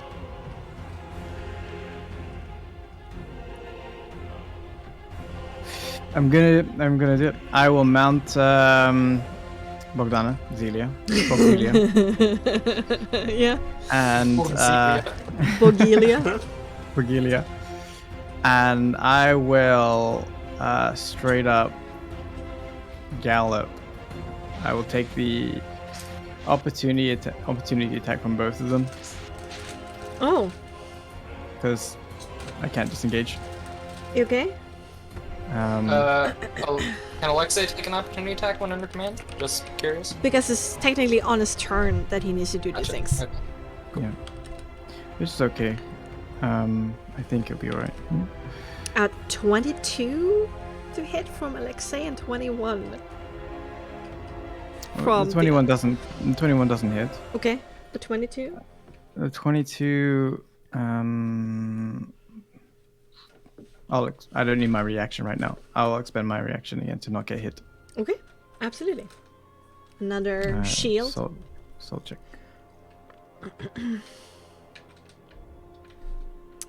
Oof. So soul is lost. Yes. Your focus is a lot going on. It slips through your fingers. What are we gonna do? Where are we gonna go? There. Oh, okay. And as I'm charging, I'm going to use my bonus action to hex the blackbird. Absolutely. Because like Aaron is thinking in his head, the last time he encountered a blackbird like this, you basically nuked him. Yeah, you remember. Yeah. So I'll hex her first, and then as I'm on the back of the horse, I will get advantage to attack. Yes. Mm-hmm. Do the thing. I roll.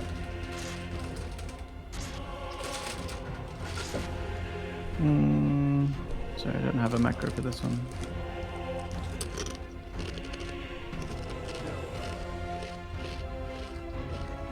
Plus 1d4 plus...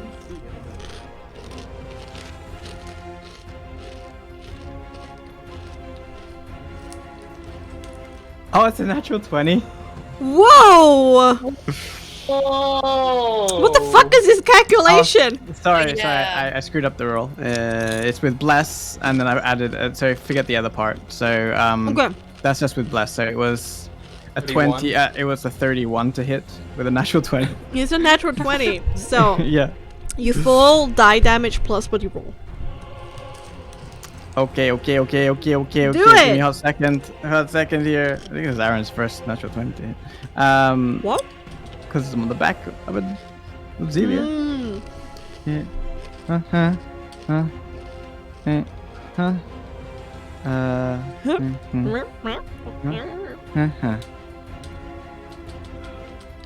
Math time. Matthew time. It's a sad damage roll.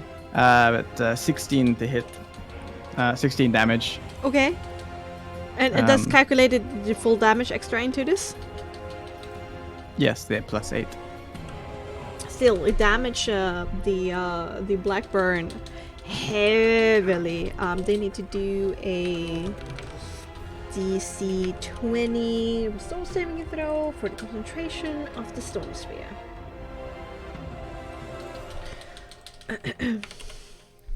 And they succeed. Okay. All right. So on Bogdana's turn, is she acting like she can't attack, right? Or can she? On your turn? Not when I meant to. Okay. All right. She helped you. That's cool. All right. So that's Bogdana acting your turn, helping you run across the battlefield. Then we got Larissa. She puts in another soul. As her turn. Ginevra.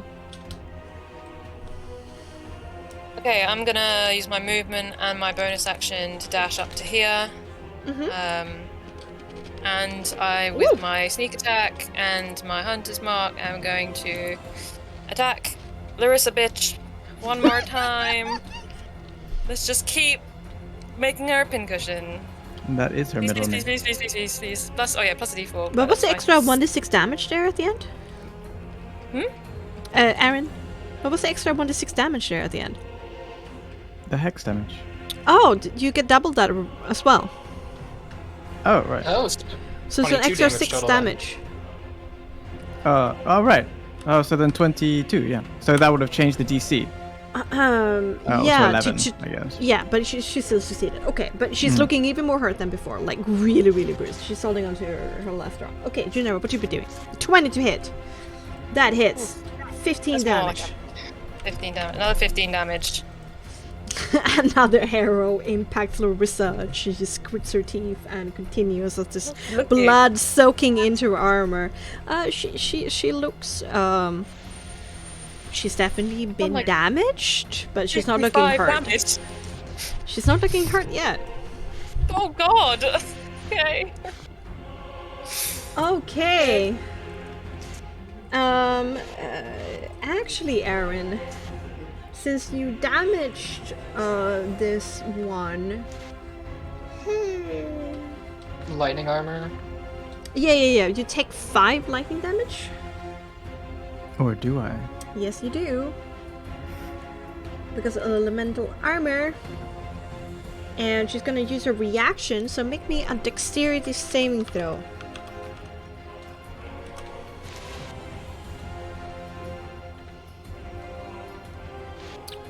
Six. Okay, so you're gonna take 6 extra lightning damage on top of that.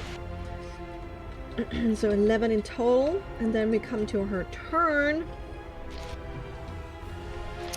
Guess we're gonna do that since you're standing right here. Oh, hold on. Oh, Oh, no. I keep forgetting I have additional pluses to all my saving throws because I'm using my radiant. So it doesn't make any difference. It still won't beat it. But I have additional pluses that I'm missing. Oh. It's fine. I won't get over 10, so it's just... Okay. It's fine. It's okay. It's okay.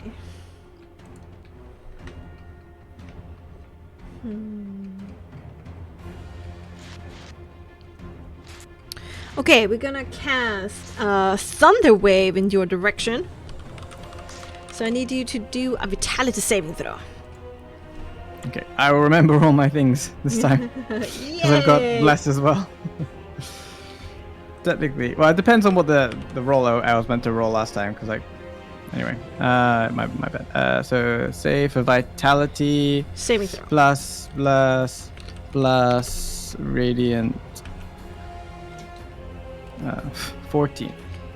Oh, that's almost enough, but no cigar. You take 11 thunder damage as it echoes painfully through the area, and you're pushed 2 meters away. Celia also takes this damage. Yeah, actually, Celia also needs to do a vitality saving throw. Okay, her dex is not high, so.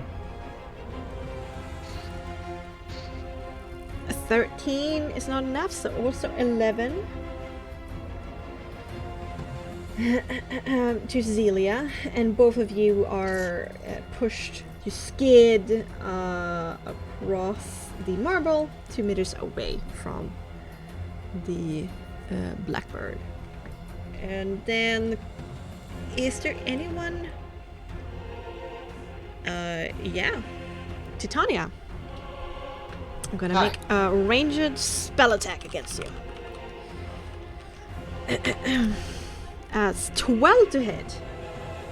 12 misses. Alright, and after Sorry, that, we actually out gonna of the way. dispel the storm sphere, as it's now gonna probably get useless. And then we get to Alexei, who's gonna go down on the ground and is gonna grovel and grit his teeth.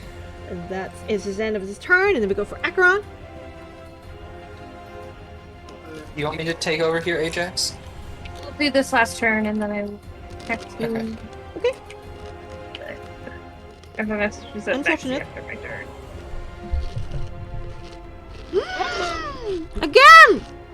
Shame Aaron's not there. Heck yeah. At the end of this. Come on. So that's 14 damage. well, yeah, thank you. No math. 14 for the first one. They're dead. Nice. Nice. They're dead. Zoom, zoom, zoom. Snap Get the neck. Larissa. Get Larissa. I'll use my bonus action to dash and go attack her, I guess. Okay. Because I only had one piece of movement left, so. So 19 hit? 19 does hit. 4 plus. It's another 7 damage. Alrighto.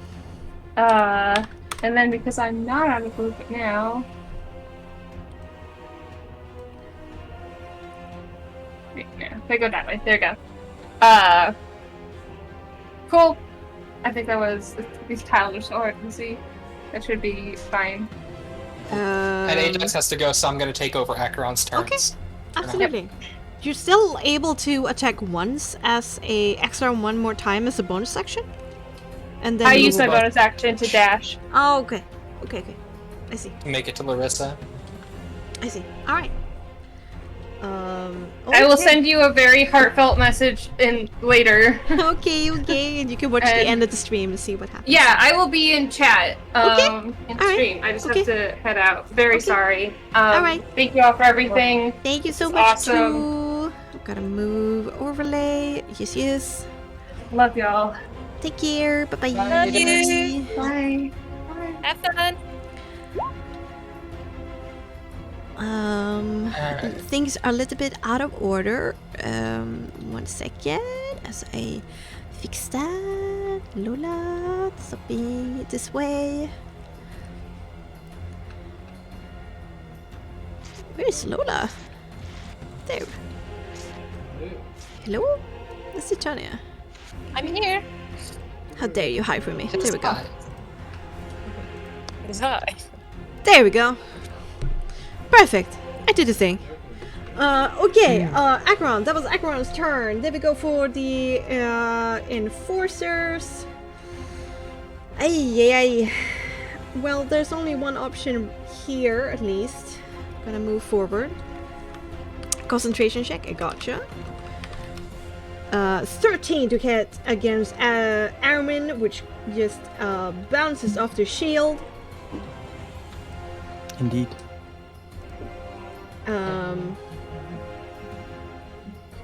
This other dude is gonna run after Titania. Hello. 22 to hit. Yeah, I'll take that. I assume you would. I don't really have any. I don't have a shield. No. Another smite is gonna be their second to last. So we're still raging. We're hit for the first time this turn.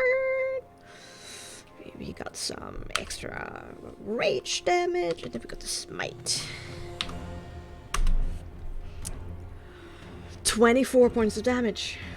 I would like to use Pacify to twist fate and warp their attack back on them. I need resolve saving throw from them. Nice! A resolve saving throw? Okay, let's go. Resolve saving throw. Against a 16? Yeah, 16. 16. Okay.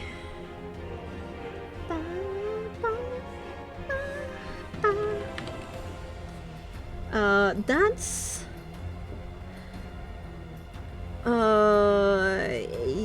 12. No. Okay, so they take a full 24 points of psychic damage, and I'm good.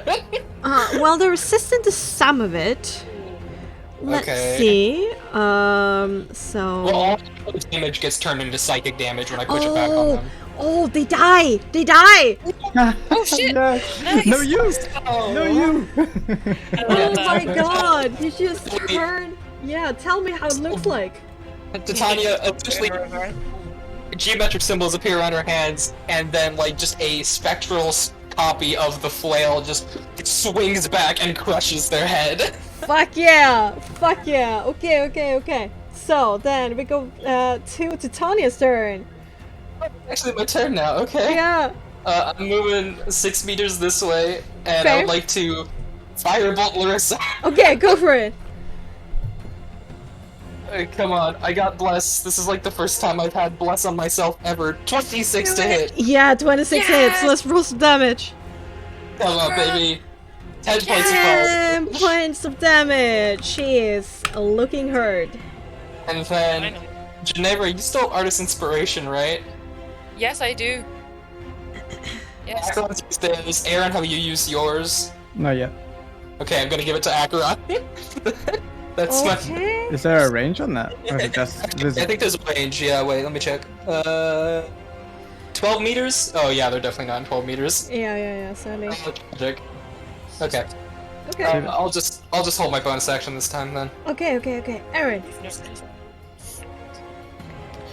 Oh, sorry, I was looking up Hex. Now I have a concentration on it. If I can, I keep it right now. I can just move it, but I don't know what It's a bonus action to move, I think. bonus action. Okay. I will dismount Zelia, Okay. and as I do so, I whisper into Bog Zelia's ear. Yeah. Circle around and take out that bitch. I've got this. Okay. And yeah, I will Heal? move bonus action. Yes, I will heal first. Yes, thank you. And gonna need it. And I will move the hex to this guy here. And roll to attack. Do it.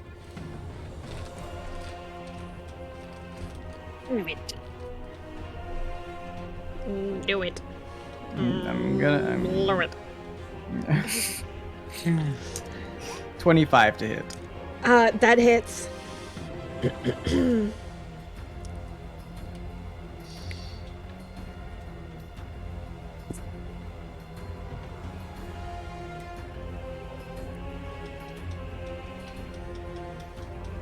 Um, 11 points of damage. 11 points of damage, and all of this is magical, right? Yep. You cut them into half. They fall down on the ground, dead. Okay, then Bogdana, as Zelia is gonna run forward and smack her old, disobedient pupil.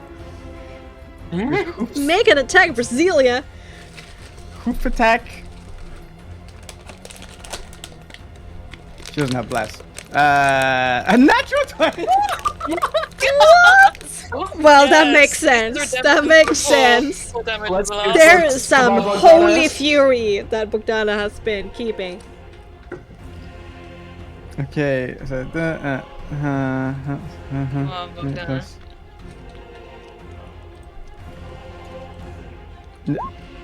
Ooh! maximum damage. Fuck yeah, baby! That's what we like. Both ends of the spectrum. She's looking more and more hurt. Still standing though. She looks into Zelia's eyes and she's gonna say, I'm about to win, old woman. Go die in a ditch. Okay. Larissa puts in the final soul into the crystal. At that point, the line of light becomes stable, and the whole portal shines with even a brighter and greater light. At that point, a second beam of light erupts from the crystal itself. It's spiraling in all direction, going clockwise through all of these magic circles. For a second, there's a desert, the other one a forest, a tarnished battlefield of yore, oceans as long as the hearts can see, snow-covered islands in a boreal setting, a jungle where a dinosaur roars, and just these pocket dimensions that just flickers over the screen. And then the last one is just this wee little area over a square where there's just this half-orc that looks up very confused, and it carries on in this circle, and she moves forward her hands, and moving her hands onto the crystal, she tries to align it with sheer force towards this particular symbol over here. All right, Ginevra, your turn. She what towards that? Is she just walking towards it? No, she's holding out her hands, grasping the crystal in her hands, and she's turning it so that light that has been now scattering around in a random direction, just going through like a cycle between all of these, she's forcing it to align to this symbol over here. The second line of orangey light. Okay. Can I attempt to hit her to make her drop it? She's holding it though. It's like it's flat and she's using her other hand to direct light, so it's kind of like a refraction. Yes. So she's not holding it as much as it's like she's twisted it to refract the light. Oh, I see. Oh, she's twisted the thing in the middle. Sorry, I thought she was holding something in her hands, and she was like... No. She's holding crystal in her hands, and she's aiming it towards that refraction of light that is just spiraling out of control. She's trying to aim it at the black and white symbol to the side. Unfortunately, brawn isn't really my deal, so I can't like grapple her away from the thing. The best I can do is continue to hit her. On your turn, in the back of your head, you hear for a brief moment the sound of waves crashing and a very excited, shy-like voice going, "Now! Do it now!" I mean, I can try and twist it towards the blue, but I don't have any strength. Just get there. Do a contention. Allow your friends to help you. Then I will dash to the thing. Okay. use my bonus action, and I will try to use my action to twist it instead towards the blue light at the bottom. You get a gut feeling. Actually, you know this without even having to like figure it out. That it's the slightly turquoise one. It's not the real blue. It's just the turquoise one. Yes. Yes. Exactly. All right. Okay. So you grasp the stone. Larissa has the stone. This is your action. Yes. What do I roll? Yes, I know. Oh my god.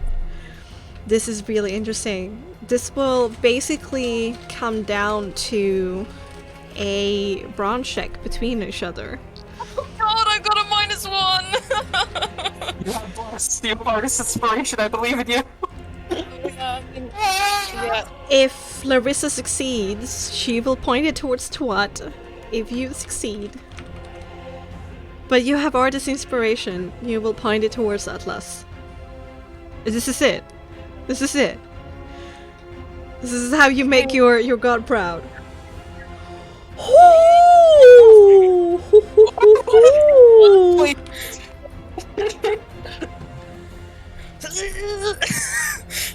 She has no muscles, but okay, so you run over there with Lapuana. You're in your ear, just edging you on, like you're screaming for you to get this right. yes. You I'm take screaming. the crystal, and both of you like struggle with it. You like pull it between each other, you know. The whole thing, the light continues going haywire, spiraling faster and faster, randomly jumping between this location, different areas, fantastic visions of just what these 9 realms are able to offer you. Well, 8 without Frostmark, because you're on Frostmark. These 8 realms are able to offer you in just variety and environments and creatures and people. But your faith is stronger. The power of friendship. And the crystal aligns permanently to the turquoise waters of Atlas. Immediately the color of the chamber changes to a brilliant blue.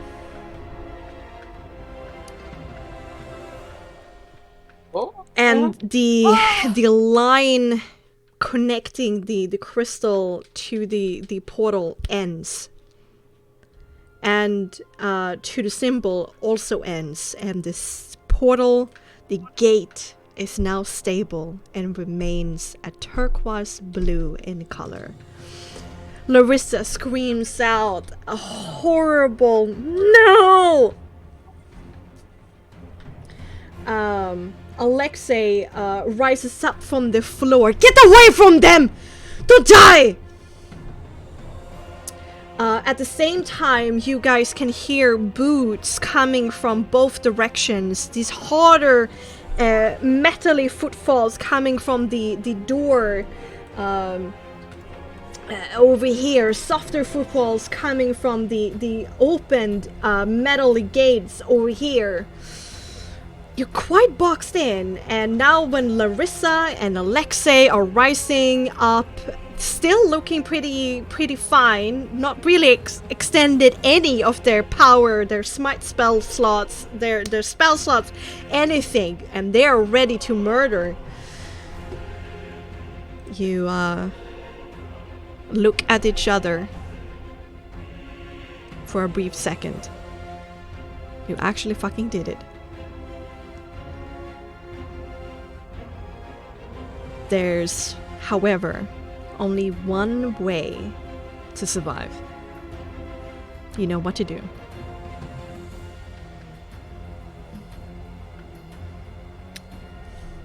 I look at Nokomis and I shout to her, "Come, now, everyone, together." Go! Everyone! Alright, you gather up, Acheron running like faster than all of you, like kind of standing over here and like looking at it, you like, come on, why are you so slow? Alexei and Larissa runs after you. You all get horribly wounded. It's like throw like lightning and necrotic energy at you. Can I do one thing, if possible? If we're running, Yeah. can I throw my blade pommel first at the amber stone? Are you able to pick it up as you go if you want to try and like rest it from? I'll take it up. Yeah. I mean, you never won the strength combat. Yeah, but actually, you won the strength, so you grabbed it. You like push Larissa away, and she like falls down on her butt, and that's when she screamed. Yeah. I'll say to Bogdana, she's all yours. And Celia transformed back to Bogdana, and she looks down on her pupil on the floor and says, "Somebody has been really, really bad." And Bogdana stays behind to try and take care of her pupil one last time. What happens with her, you have no idea. She doesn't want to follow you. Oh. She never wanted to. She wanted to deal with Larissa. Yeah. Yeah. And with a hair thin chance, like these lightning bolts, Alexei running after you as much as he can, commands being cast, hold person, whatever is necessary.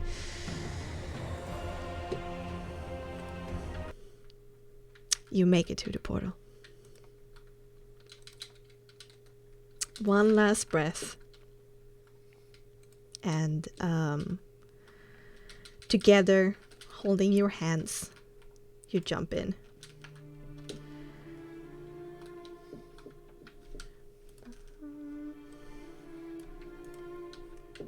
Just go here. Remove all this.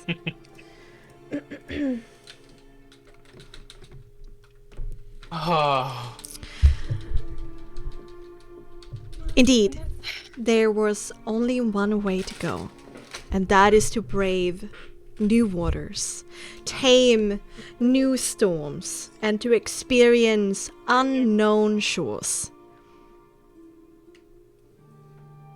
You take the last steps together.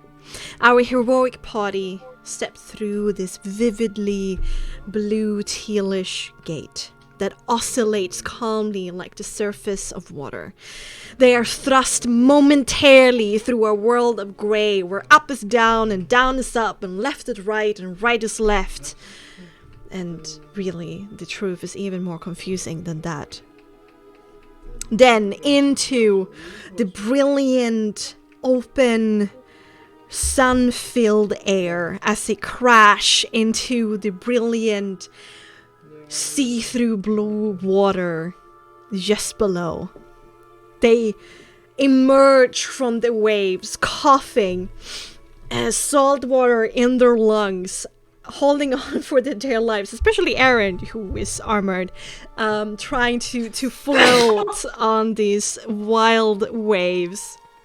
There's a white sandy beach ahead, a large wooden ship anchored a few hundred meters away, and ahead there's a luscious green jungle covering the center of the island. There's sea turtles, corals, beautiful, colorful fishes, a stinging ray passing underneath your feet. And untold mysteries and adventures ahead. But what happens next? Oh, yeah. Only the Ineod can tell. So, with that, I want to thank everybody. Thank you so much for this. I love you all. Great job. And that's the end of this episode of Asia's Return. Woo! Amazing, Bexxy, that was incredible. Oh We did it, guys! How did we do that? Oh my god, what an episode! We got beach episode! Like the depressing beach that would inevitably await us at the edge of Oldwood, like a supernaturally beautiful beach. Let's go. Yeah, it is. Like, this is completely white, fine beach. luscious jungle, tropical temperatures, see-through beautiful waters with just so much life teeming below your feet. That's OP. And just unknown things ahead.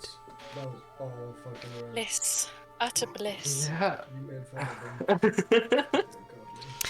Good job, but everyone. There's a permanent portal though above your heads. It's right there. I mean, what happens with the gems coming together is also up for Yeah, a that's question mark. interesting. Yeah, who knows? Yeah. But sacrificing these many souls to the orange gem has opened a permanent portal to Atlas at this location. What? That's gonna be a wild thing to return to in a month or two. Over long burgers. Yeah. Oh god. Wow. Thank you so much, Bexxy. That was... What a session. I mean, goodness gracious. That... Ah! Hope it answers some questions and Madness. gave you some more questions. Oh Oh god. So many, but Good episode, guys. we succeeded, so Yeah. in the end, that's what matters. The Action. power of friendship! It actually worked! Yeah. What, is this what Titania's power is? Is this the power of friendship? Just buffing everybody else? It's Just... been there all along. Well, I mean, It's a lot of always their, you're going the peaceful route of Vigomo, so, I mean, all of it is like, Yeah. stop, let's be diplomatic and talk about it, right? So, it's the I mean, power for of the most friendship, part, it's very true, to not do Yeah. violence, to talk instead. Titania has one offensive maneuver in combat, and it's Firebolt. One. I mean, the no you is pretty substantial as well. No, you is really nice to just be able to just like... I can essentially just bait Bexxy into using her strongest attack on the wizard and then just be like, no. But what if it didn't? Bexxy always creates such fucking powerful NPCs. I know. The world be dangerous, you all, I mean... Larissa and Alex Garcia, 13, both of them. All Yes. the Oh smite, my God. I mean, you took flail, down, mastery, though, and favorite enemies. I Fucking hell. think the agent was 016, and you managed to, as a group take that down. Chain I guess stun so, here. yeah. Yeah. So, but there were several Oh ways my of, God. losing or winning that, so. And you I'm glad we didn't did. That kill was really Larissa cool. or Alexei, so they're still around, but the portal business, you interrupted I- the ritual at the very end. I'm okay with just succeeding in the ritual, because now we have the power of God and anime on our side.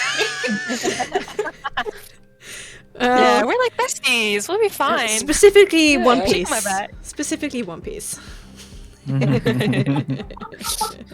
Everyone gets a straw hat. God.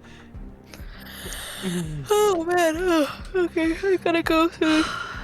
I gotta go Wow, sleep. Yeah. people. Good for you Reminisce. guys. Episode next time. But yeah, thank you guys. Yeah. Alright, thank you all Thank you, so Bexxy. much.